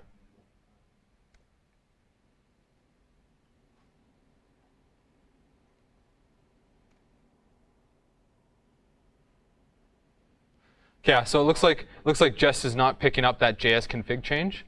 That's okay. I can do relative stuff. For this, it doesn't matter. But I want you all to know that there is a difference between those things. And if I have not set it up, I have to use the relative stuff. I'll just keep doing that. I'm not going to spend time trying to configure that in Jest right now. Okay, so now it's not skipped. It's running just fine. If today some of your tests don't work still on your project, and you're not able to progress on maybe some other stuff, you have an option, right? We either fix the stuff and make them pass, or we skip them until we learn more about testing, then we come back and fix them later. I mean, it's up to you. At the end of the project, we should be submitting something where the tests fully pass. But as you're building it, don't worry about skipping stuff to get it out of your way so you can make other progress. But just make sure you come back and add them back in so that they all pass at the end, right? Yes? Sorry, this is a bit of a tangent, but I guess I wasn't aware last week or until now that we're submitting the project. But compared to previous projects, we have to do a list of user stories and functional requirements Okay. beyond video. Are we getting graded on those things? Is it the same where it's like whatever pass or satisfactory meet or kind of the grading system in the past? And are we graded on kind of how we're going to do like I guess I'm just curious as to based on your point, if we're tailoring things to kind of fit the test, is there a rubric that we're being assessed on that we should keep in mind while we're doing this beyond just Yeah. So it's the functional requirements that are most important for the submission. The tests are not as important for the submission because they may not be included in the evaluation for this round. I want to give feedback to people, but if they haven't finished them, they should still be able to submit, right? Okay. But you said that there's no. So the issue is the description, right, of what to do. I could have forgotten, but I don't remember seeing like we've seen with Twitter and others where there's like a ton, like 7 or 8 multiple users. So that's the video, right, that you talked about. Yeah. Oh, there we go. Okay. So I've put down functional requirements. So development focuses on single-page application called the interview scheduler using React. I mean, everyone's done that already, right? I can bring this up in size a little bit too, if you want. Data is persisted by an API server using Postgres database. So that means we need to be using that part of it. We're not an in-memory database or something like that. Instead, we haven't switched that out. Client application communicates with an API server using JSON. Yep. Client application communicates with a WebSocket server. That's not actually required. I may have forgotten to take that out. So keep that in mind. Yeah, that would be stretch. That should be moved down to the stretch level.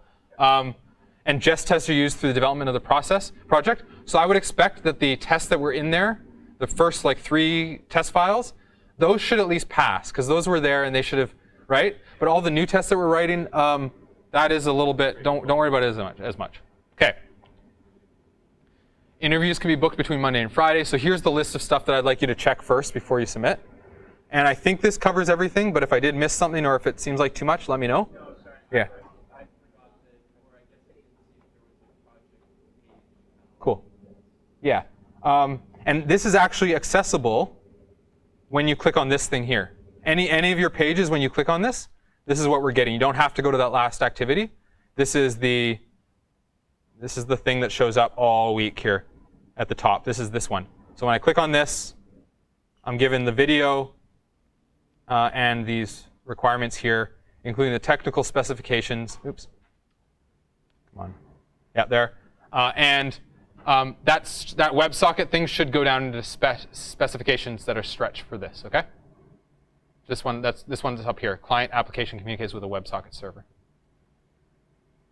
And then I put some references down here. I mean, just because I like to give notes or docs, but I hope that's good, right? That's what you're looking for? Okay, good. As long as you have it, yeah. Because I did put up there, but we did not make that very clear. All right.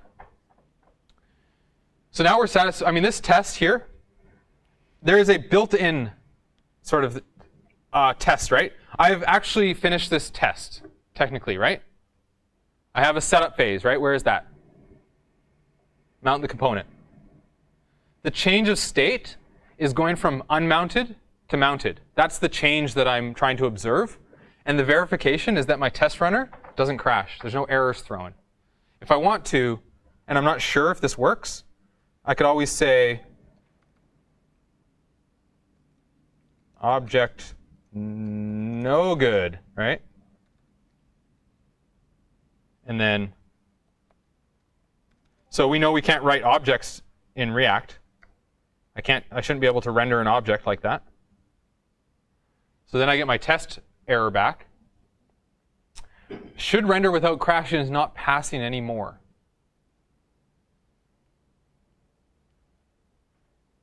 Oops. I'll just run this in this. I'm just going to run that here so we can go back to it and just see what it looks like in the browser too. Yeah, it's coming. Right. Doesn't even work. Oh wait, that one's different. Sorry. Let's My bad.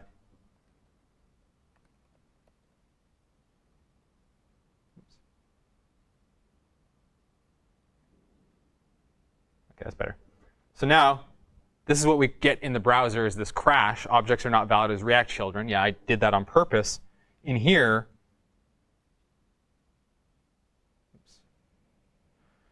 what does that say? It's the same thing. It's the same error. So I'm able to use this error to determine what's wrong without opening the browser. It's cool. I like this. I shouldn't have to open the browser a lot.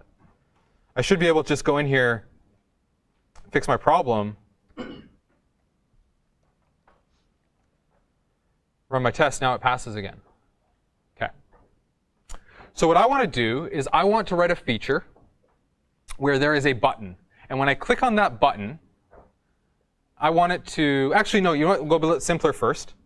I just want to check, I want to check to see that this div says hello. That's all. That when the component renders, when it mounts, that it renders the text somewhere that says hello. So I know I've implemented it first, but let's get rid of that. Start with our empty component again. What I want to do is I want to render this component. And now what I need to do is I need to be able to gather some information from the component so I can verify that it did what we expected. So here's the API that we use for that. We are going to destructure the return value of this render function. Why are we doing that? What does render return? If I'm doing this, what does render return? Sorry? An object, an object, an object, right? Object. So render returns an object, and inside that object is going to be a whole bunch of different functions that we can use to query the DOM. And the thing is, the reason why render returns it is because they're going to say we're going to query the DOM scoped to the top of the document. We're going to say from the top of the document onward, this is where the search exists. And we want to be able to do things like get by text. So now, if I call get by text, it's going to find an element inside of this rendered component and its tree.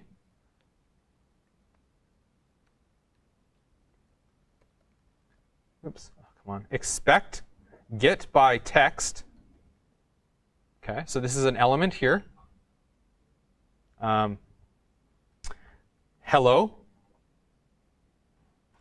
So what am I doing now? Getting an element that has the word hello. And that means that if I find this thing, then it's in the document, right?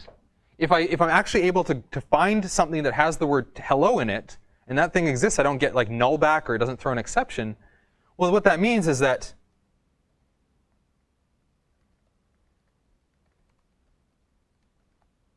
I've accomplished the goal of this, which is to render the word hello. And the way that I'm doing it is as a user, I'm looking on the screen for hello. And as a computer, I'm looking in the DOM for something that has hello. Yes? You're looking for individual children of the DOM. This is going to find the element that contains the word hello. Now, if that is the root element, that's one thing. If it's a child element down somewhere, it's going to grab that child element. But the point is here, this is a really easy way for us just to find if this word is in the document somewhere. And that's how we're going to be verifying a lot of this, right? I don't really care where in the document necessarily. As long as it is there, I've verified that is rendered correctly. So now, when I run this, I'm going to get a failure, right? And it says unable to find the element with the text hello. And this could be because one reason, it actually warns us here, it says it could be broken up into multiple pieces. If for some reason we actually split it up into the words HEL and LLO or LO, and that had like some character between it or even like a new line between it, well, that wouldn't find that, okay? I'm sorry, but that's what it's saying here. In this case, you can provide a function for your text matcher to make your matcher more flexible. I'm not going to get into that, but there are ways to make that use. Yes? So, like, could you use like regular expressions to, like, Yes. We could do a regular expression here. I could say, now I'm going to put an I on the end of that. Why? No. oh, because it's like, because you don't want it to be global, but inside or something? It's about insensitive case. So here, I'm just going to put hello lowercase. And even if it's an uppercase hello, it's going to find it because I've put this I here. So this is idiomatic to testing, is what you'd find. is you'd put your slashes to say this is a regular expression. You'd put the string all as lowercase, not really care. And then you do /I at the end to make sure that it is an insensitive search on that, an insensitive match. Cool? You're going to see that in the examples today. I've definitely sprinkled some of that in there for you because there's so many ways to do this. I tried to show you all sorts of examples, right? So is everyone on board right now that we've rendered this thing and then we've been able to look for an element within that rendered output, which is really just a DOM, a representation of the DOM. And when we find that thing, we can verify that it is in the document. Now, to be in the document is not built into Jest. This is something called an extended express, extended expect. My mistake, all these words, right? We've extended the expect keyword to include this new DOM-specific matcher. And where we do that, well, where that comes from is actually something called the DOM or Jest DOM. So Jest DOM is another testing library that we have, that we use. And this is going to include things like these matchers that could be very useful for testing DOM elements, right? So Jest does not have this built in. Mocha and Chai don't have this built in. Chai, you can add plugins for this type of stuff. But Jest DOM, which we've included already, will allow us to do things like check to see if the element that we find has a certain class on it or not, right? Check to see, because that might be a way to see if something's selected or not. It also has, we can check to see if an input has a certain value or text content or styles. This is a library that we have stacked on top of Jest to improve our matcher functions to make the right thing the easy thing. Yeah? Awesome. So that's why I can do that here. And actually, is that passes? Okay, well let's try it. Now that I've done this, what I want to do is go and add the text hello, so that I can confirm that my test passes when I have the word hello here. Okay, so this is the problem. Expect to be in document is not a function, and that's because I've set up your project. I've set up the interview schedule to do this already, but I haven't installed. Testing library Jest DOM. But my intention in lectures is to show you this, not necessarily teach you this, just show you that this is stuff we have to do. If you have to, the documentation will teach you much better than I will. Yes? Should be set up already, unless it says specifically. So like you had to add the test renderer when you did the hooks thing, you might have to add, I think, one or two libraries through the process, but Jest DOM should be there, and React testing library should be there already still. And React hooks, we're not doing any new hook testing though.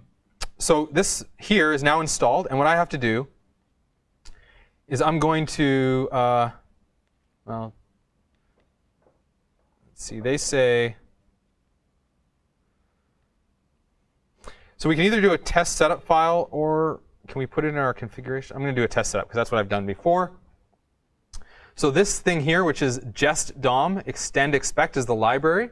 That's the thing that's actually going to add a whole bunch more functions to this for us. Do you have a question, Renee? Is there a way where we can see all those things that you're extending? Because I'd rather go through all of them so I can kind of know what it could be. So by default, Jest has what it calls matchers. So down the side, we're going to say matchers. I have a list somewhere here. Test reference doc. I think that's this one. Yep. So these are the built-in matchers. Okay. This is your built-in Jest list. That's for mocks, which we haven't gotten to yet, unfortunately. I don't even know if I'll be able to cover them in the lecture, but they're in the. We do them a little bit in the activity. So, I can create a mock and then I can check to see whether or not it was called or not. I can expect that my mock function was called 3 times, or I can expect that my mock function was called with certain arguments, the name of the student and the number. I can verify that those are actually match what my test data has. Yeah. So I shouldn't be thinking of building those things. They already exist. You should try and find one that exists, because most of them exist already. Yeah, like Chancellor.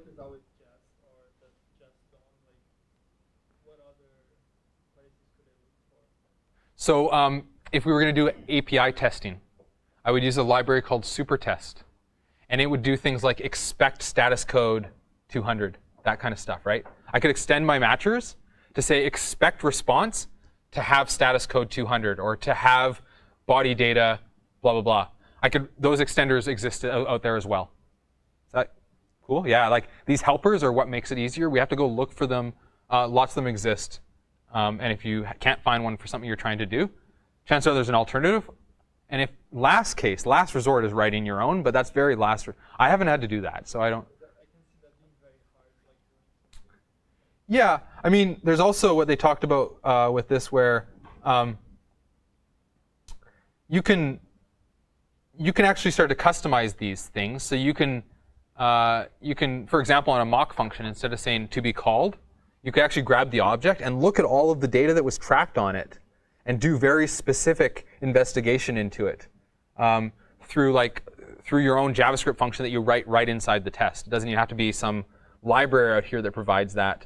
You can do very custom testing within this library by providing a function of that test itself. It's kind of hard to explain. Way outside the scope of today, we only will need a few of these matchers for this. And a lot of what we're doing, because keep in mind, if I use toHave class, am I testing it the way that the user uses it? No, right? Because they don't care about CSS classes. So I want to be very careful. I will use those sometimes, because I don't have alternatives in some cases, right? If I want to test that the day list is highlighted, that the right thing is highlighted, there's not much else for me to do. I have one option, which is check to see that the background color is off-white. And then if someone changes the background color, my test breaks. So then I go up one more level and I say, well, if this thing has the selected class, then it doesn't matter what color that is. If we go to let's say a dark theme instead, or it's a dark gray selection instead, well, that's okay. It's still selected. So I say at that level is where we stop. We don't necessarily want to go down. And actually in the Cypress tests, I will show that as an example where we check to make sure the right thing is selected, and we go in and we check its background color, and we're checking a very specific like RGB value for that. Not a good idea, right? Okay. So most of the time what we're doing is we're checking to see if something's in the document or not in the document anymore, or things like that. If we're testing the way people use the software, then we really constrain ourselves with not just the matchers that we use, but the queries that we use. So this query by text, or get by text, is one of many queries that are provided by the DOM testing library. The DOM testing library, which React testing library is built on top of, has a whole bunch of, let's see, I'm going to have to find it here, queries. Yep, there we go.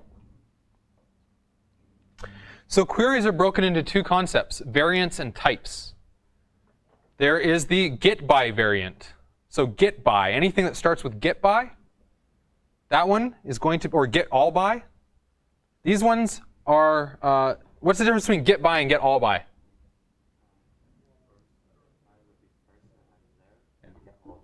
Right, so we all get that, right? It's the same thing with like query selector and query selector all, which is what this is using behind the scenes. Underneath, this is what's happening, is query selector and query selector all. So we use get by, and the main thing about get by is that it will throw an error if it does not find an element like that. Okay? Or if it does not find any elements like that. So here it's going to return an array of all the matching nodes, and this one is going to find the first one. Great. Now we have this thing called query by. What's the difference between query by and query all by? Yeah, so it's the main difference between, well, so I'd say that's the difference between query by and get by. So the difference between query by and query all by is the same. Is the same as get all and get, right?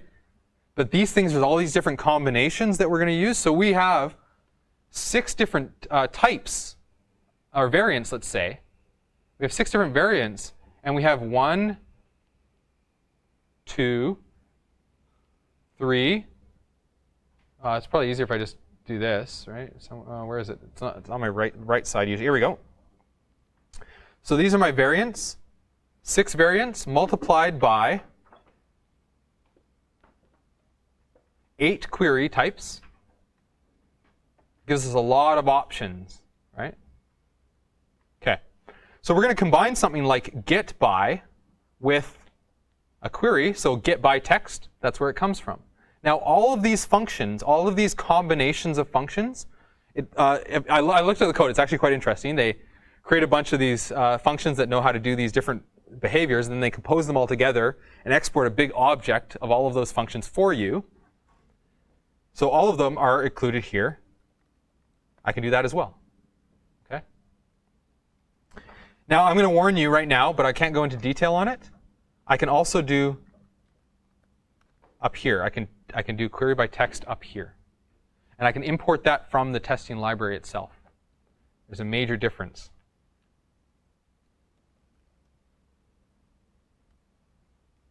Now, forget about the difference between query by and get by in the first place.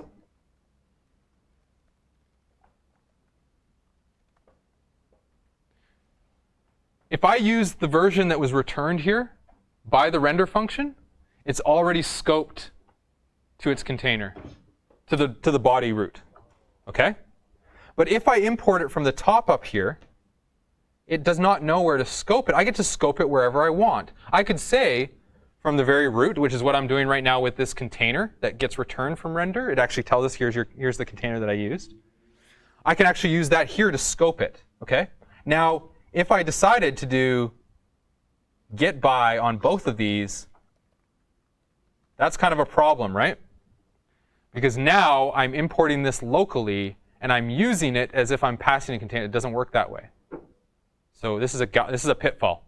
And I try and explain it in the activities, but it is a pitfall. Actually, the activity that we use, this form, I've limited it to say the only test, only the first test will use this technique here, and every test after that should be importing everything from the top. Just try and keep things easier on you. So yes, the first test, it'll use that one specifically locally, but that's okay just for that one test. It's all in there, protected locally through the scope. But then after that, the 4 or 5 remaining tests after that, everything should be scoped actually to a specific part of the DOM. We're gonna target an appointment and only test within that appointment rather than looking for things in the rest of the document. And so that's what the difference is for these things, okay? Now, for this example, I can stick with this here, and I don't need the container. Okay. So expect get by text hello to be in the document. Should work just fine. Actually, did I just install JSDOM? I did. So I didn't install those setups yet. I need to do right here, setup tests.js. This is being put in the root of my document. And JSDOM. I need to import. So simply by importing this file, it executes it at the same time. And so what setup test does is it runs this one time at the beginning. It runs this and imports this code at one time at the beginning of the tests. So it's importing all of the extended functions. You'll notice I actually also put in to ours a cleanup after each. So I do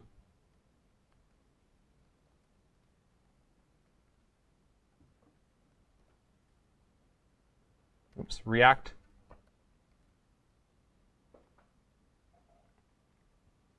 So what this does is it sets up this system where automatically, after every test is run, it will clear the DOM and now render into a fresh DOM again. Very important. We don't want our old components to still be in the DOM when we render new components into it. That would be hard, because then maybe it finds hello from an old component rather than the one I'm actually testing. So this here, cleanup after each, is a way that we can set that up so that Jest will just run the React cleanup phase after each. You'll notice in your test, I left the after each cleanup function in there. When you go back to it, you'll see that. That was sort of a mistake on my part, is that originally I was putting that into every file, and then eventually I went with the way that they finally set it up, where we could just set this up once and do it that way, okay? So now we should be able to run this, and it shouldn't complain about not having available that function anymore. That's the wrong thing.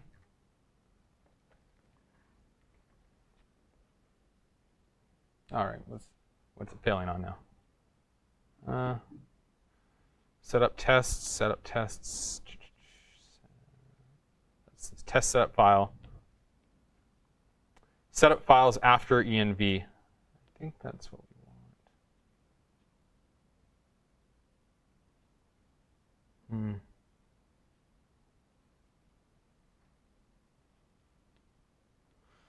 Oh, it's frustrating. Okay, I think I have to put this in here too. Under jest. There we go. Set up files. Oh, actually. So when I ejected, they gave me this test section or this jest section already. This is the configuration for the jest tool. And they actually have this already, these setup files and setup files after env. So I could take these imports here. And I recall now, this is actually the new way that we want to be doing this. We just put the libraries that we want jest to load for us right here, which is kind of cool. We should be able to do that here with this one as well, I think. Just the library name. And jest will go through and like import each of these for us. Oops. I think that might be better. These things are still changing. I mean, this is all very updated stuff. Okay. Huh. Interesting. Look at this. Things change, right? Like within the last couple weeks, this has happened. Even maybe in the last week or so, because I've definitely been using that. Yeah. Okay. Cool. Either way, the component renders now. It's importing things. It's verifying that the text is there. Let me show you what we need to do in order to make sure we are confident in that. This will return a function called debug. I can take that function called debug, and I can run it at the end of my test. Now, what I would do is I would normally, when I'm starting my test out, I would actually import this debug function, and I would put it at the end of my test, so that after every time I run my test, I'm going to be able to see the current DOM that I'm actually testing. This is how I debug and find out if something's actually there or not, if the test is right or not, is I'm kind of looking at this. Yes, the word hello is there. Fantastic. Now, what if I wanted to set this up? Is there, you look perplexed. It's great. Yeah, it's a great tech. So as you start this, import debug, add it to the end. When you run your test, you'll see exactly what the DOM looks like. Make your change, go back, look what the DOM looks like. This is instead of going to the browser and checking every time. So I'll make sure you have that as a technique. Now, the test I ultimately want to run, and what we'll finish off with, is one where I click a button, it goes off and does something. It's going to disable the button and have a loading thing on it, maybe, or like just say loading. And then it's going to show the text in the page, say hello. Okay, so there's some asynchronous behavior here that we're going to have to test. We're also going to have a button that we have to click. Now, I haven't written any of this yet, so I'm going to start off by saying I have to find a button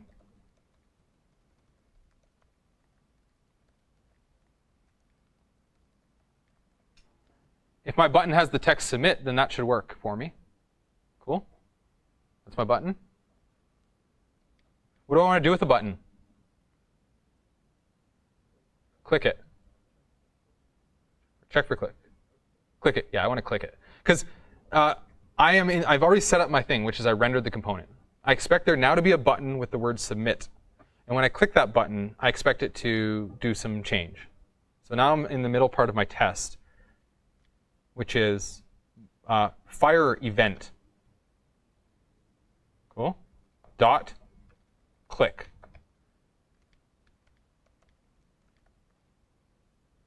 Okay. So fire event dot click button.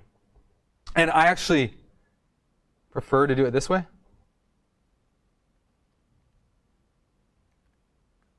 All right, makes sense to do it that way. So here I'm going to fire the click event button.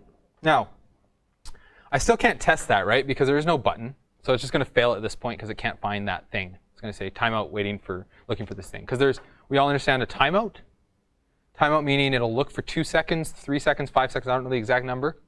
And when it does not find it after that amount of time, it'll stop looking and throw an error. Okay. So let's assume it finds the thing and it clicks on it. What should we expect to happen next to our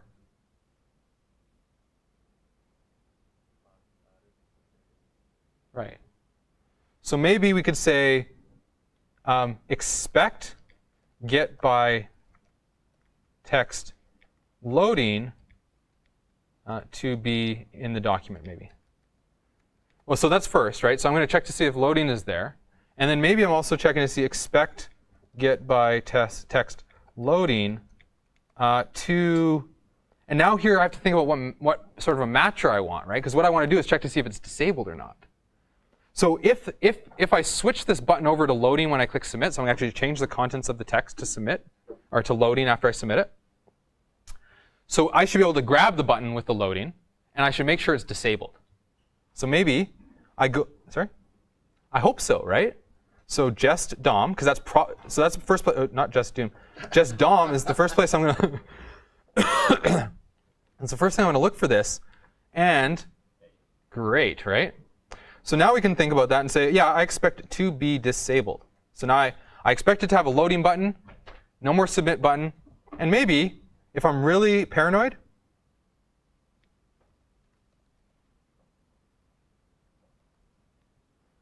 okay, now I'm making sure that there is no submit button. I'm not checking to see if there's a loading button, but then I check to see if a loading button has a disabled property. These tests could be written sort of any way that I want, and it's up to you. But we really just have to keep in mind, am I pretending I'm a user? Because I feel like I still am with either of those, right? Yes?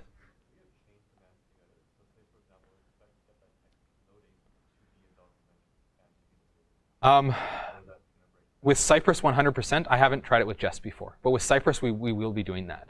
I'm not sure with this, so I won't try it. But also, try it and let me know. I'd love to hear. Yeah. But with Cypress is chaining like crazy tomorrow. Yeah. You'll do things like sci.get, and you'll give it actually a jQuery selector, because Cypress uses jQuery selectors. Use a straight up jQuery selector, sci.get, and then to and chain on that. Yeah.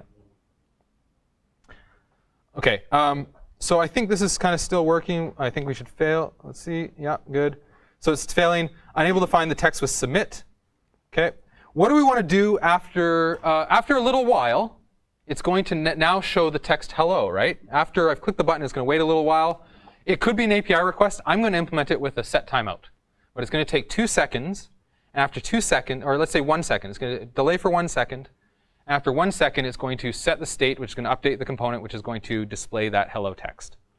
So what do I need to do in order to make sure that hello thing shows up? Maybe I'll do a few more seconds, 3 seconds. Wait. Yeah, exactly. If I was the person and I click on a button and it says loading, what do? You wait for it to be done. Exactly. So the same thing with our test is we want to wait for element. Okay? And we pass it a function, and the function must return one of these, because what does it do? Keeps calling it. It is going. If we just give it this, not going to work, right? That's one time. That's one time deal. We've just called it, found it, and then gave it the thing. But what we really need to give it is something that can find the word hello. Now it will call this function over and over, right? This is what we're waiting for, is the word. I can actually do it here. This to be in document, not necessary anymore, because it will not be in the document if it doesn't find it, right? So if I wait for an element to show up, I no longer really have to expect that it is in the document, because my test will fail if it never shows up. This is where things get very interesting, because we've just made this test asynchronous. So here's the thing. So if anybody notices in their project, one thing I notice is when we load up the application, it does an API request. That API request takes a little bit of time. Test finishes. API request finishes. Says I'm calling set on an unmounted component. So the test needs to know when it's done, and that means it needs to finish its asynchronous operations before it finishes and closes down to avoid that issue. So what we use is we use wait for that, where we could say we're going to wait until this thing happens, and once that thing happens, we'll do our verification. We might wait for some more things to happen, but eventually we won't wait for anything else. But when that last thing is done, the test knows it is done, and that's when it actually finishes and shuts the test down. So asynchronous tests is the next level, and it adds this bit of complexity, because an asynchronous test, one way we can do it is by returning a promise from the end of it. Okay? Now, I'm going to show you some other techniques in a second here, or after we're done all this, but let's keep moving forward. So now, this this test is asynchronous because it returns a promise. Does that make sense to everyone? As soon as a test returns a promise, Jest has what it needs to know that it is asynchronous. If it doesn't return anything, it's like, oh, okay, well, when you've run to completion, you're done. So here what we want to do is we want to start implementing this code. Yes? No, you're right. Thank you. Great call. So yeah, so all this is doing is going to search for that thing, but it will wait for that thing to show up before it fails. I think it waits for longer than the basic default is as well. The basic timeout would be. Now, I'm going to put the debug up here, because if I put it down here, that doesn't work, right? Because I've returned already. So if I wanted to debug after the fact,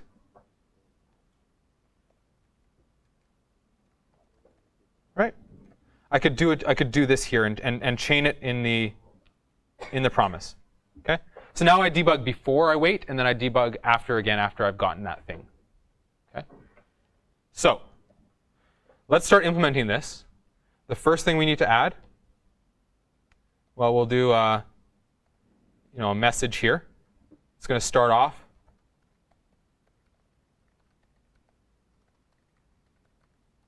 empty. So it won't render anything. So we won't find hello. Beside that message, I'm going to put a button. And in that button, I'm going to have an onClick event. And that's going to do a set message. Now, this is interesting because I actually kind of have to do a few things. So function submit. I want to set the message to hello, right?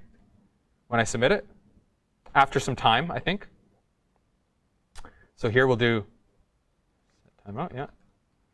And we can put our function there and then call set hello after the timeout has occurred. Cool. Now, that's going to be, let's say, 3 seconds right now. Okay. So now what this code does is when we, oops, almost there, submit. So I'm adding my submit button now. I called it submit in the test. So I must call it submit here. If I change the word here, I have to go back to the test and fix it, right? When we call submit, it's going to call the submit function for us. The other thing the submit function has to do is, I have to import, use state up here. The other thing this submit function has to do is change the button. Right? So maybe that's actually going to be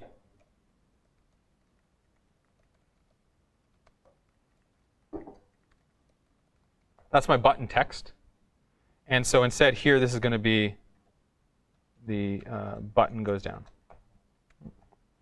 Okay. So now set button. And we'll say disabled. Disabled if button is equal to loading. Right? I'm just using my state. Everything for me is derived off this state. And I'm not going to create new state for disabled because I don't need it. I can figure that out based on the word that I'm using in the button at the time. So I haven't thought about this, by the way, so this might be a shitty implementation. It's just possible. But here's kind of what we're working with now. When we submit, we also want to set the button to be loading, and that's going to modify the state, re-render, and cause this to be disabled and this to now show the loading text. So, okay.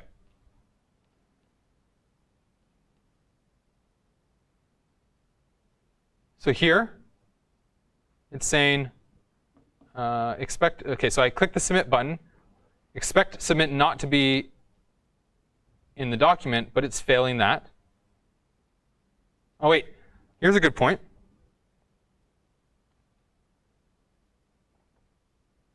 I don't want it to fail if it doesn't find that thing. Right? But right now when it doesn't find submit, what does it do? Sorry? Well, it fails, but why? What does get by do?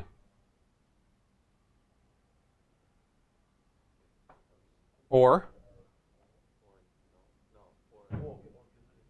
throws an error. But well, if there's more than one, it won't throw an error. If it does not find one, it will throw an error. right now it's throwing an error because it doesn't find it, right? So if I'm thinking about that, I could catch this. I could also use query by and use the value of the null instead, right? So here, maybe I expect, instead. So I could say, I'm going to query by as well. So I just add mine to my list, query by text. And what I like about get by is that I don't need to do verification if it doesn't find it, right? Because that's built, that verification is built in. Whereas there are some times that I don't want to use the built-in verification. I want to actually use the null value. For example, if I was searching through a list, an array for something, and I'm using get by, well, then it would throw an error if it doesn't find it after the first one. But if I use query by, it'll just give me null if it doesn't find it. So I could use that with a find loop, whereas I could not use get by with a find loop, OK? So query by text, we go down here, and we'll just say, yeah, that's fine for now. I mean, let's try that out. All right.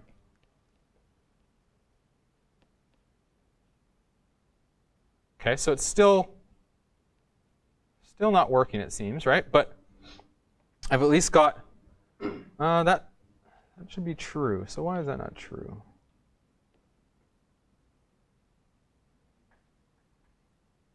Okay, let's run the test. Let's put the debug up at the top here. So the very first thing that we render, that looks good, right? And then we're rendering this.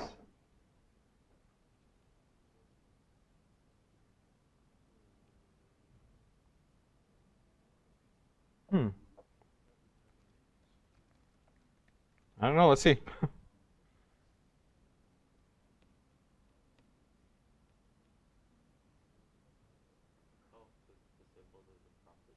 It is a property.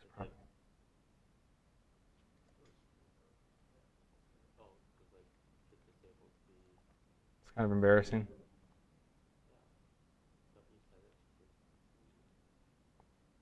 Oh, you set it to disabled.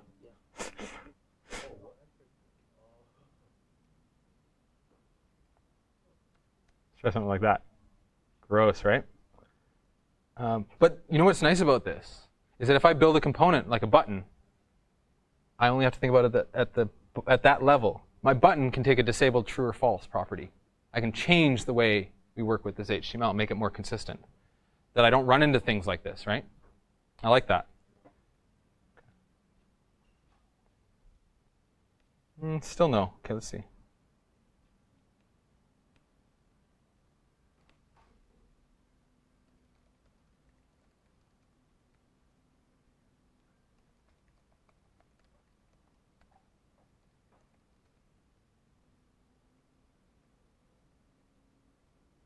That's good for now.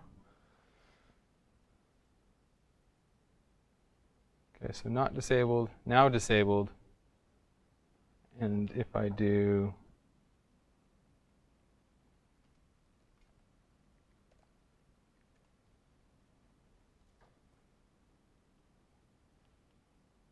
now it says disabled. So can I just take that?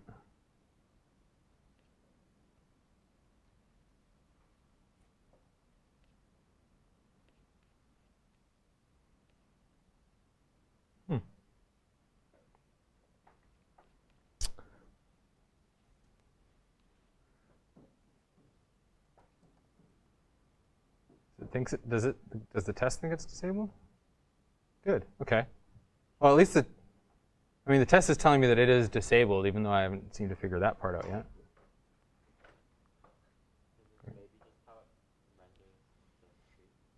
Might be. Yeah. I'm not sure. I mean, this is just DOM, right? This isn't. Yeah. It's possible. Okay. Probably check it out here too.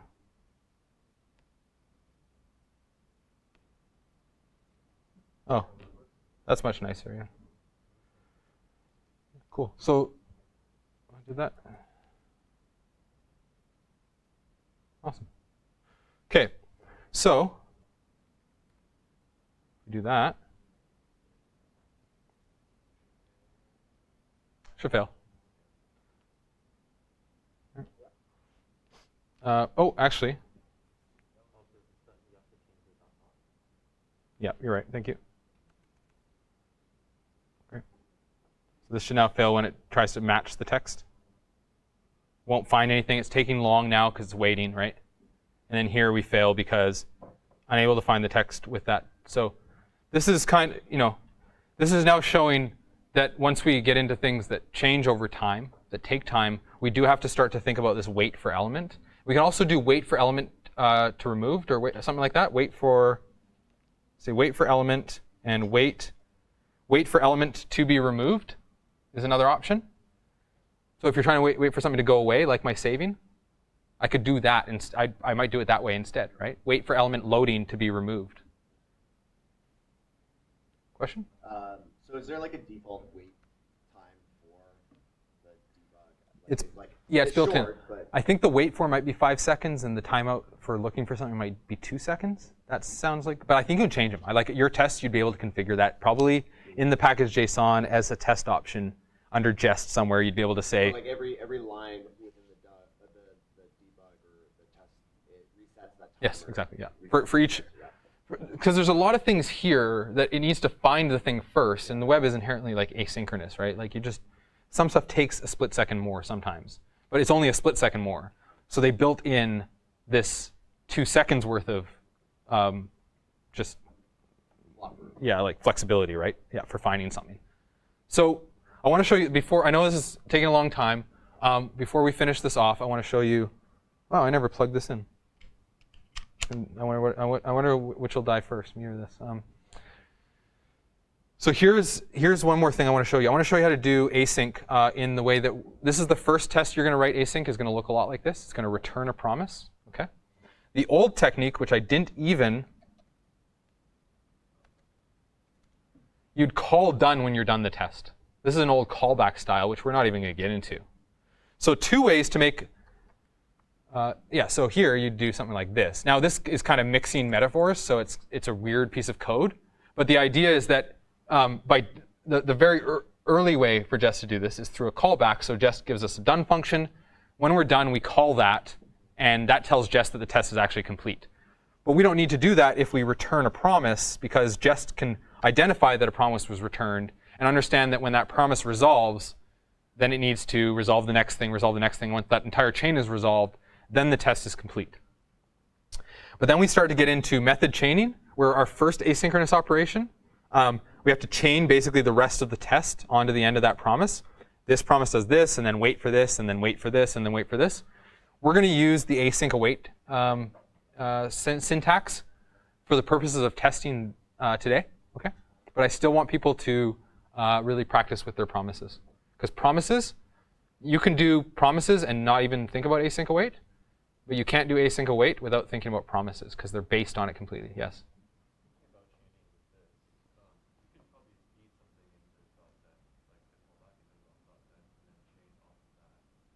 Well, they won't. I don't think they resolve anything right now. I don't know if they resolve anything. This wait for element actually might resolve. So what we might get here, I think what we get here is the element that we resolved. Yeah. So it's just like situational, like what they return. Yeah. So like for example, like the query by text.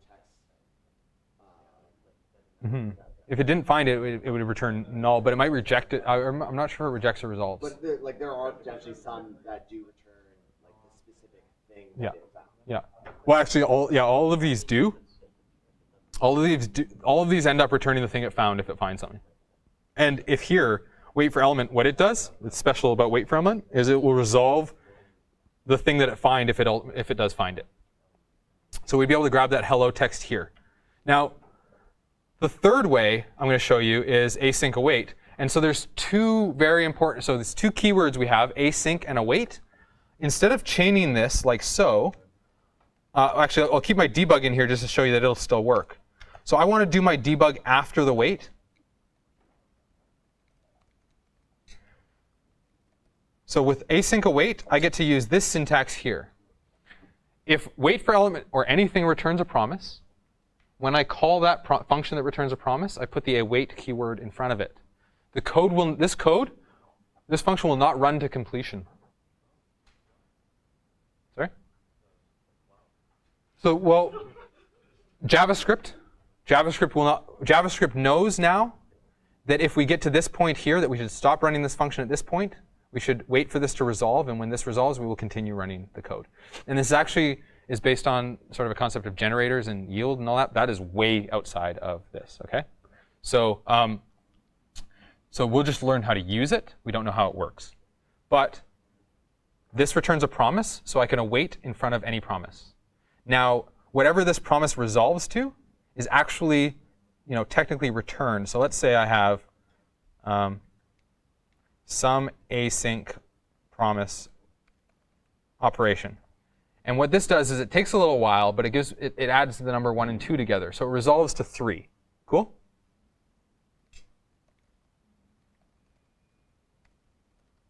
Result would have the value of 3 after that finished.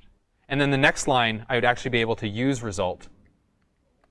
And that would have the value, right? So I know this is attractive to you all. I know this is looking really nice right now. But you do not get to not think about promises. You don't get to get away from it because it's all built on promises still. Anyways, I have to write sometimes I have to take callback functions, wrap them up in promises, just so I can use them with async await. That's kind of frustrating, but the syntax is nice. So if we're going to do it that way, we just need to keep in mind, await can only exist in a function that is marked as async.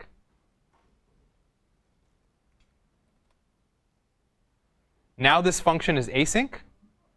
And because this function is async, the test runner knows that this is now an asynchronous test.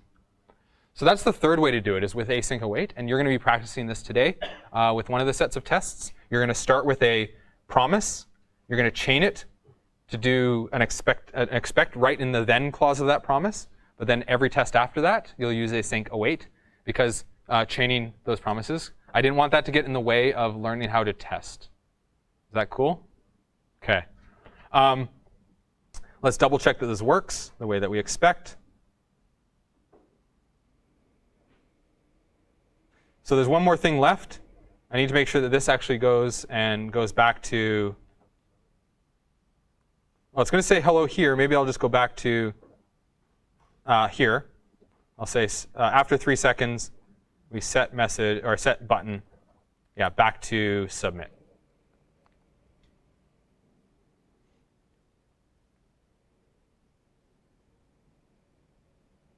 So now the button says hello. It says submit. If I go in here, I can, on my test, down here I can say, expect query, let's say get by text to be in the document. I'm just checking to make sure that my submit button comes back now. Probably should have wrote that first, right? Write the test first. Only write code when a test fails. This is how we do it. We write tests first. OK, so that's working. It's verifying all of this. And now when I go into my app,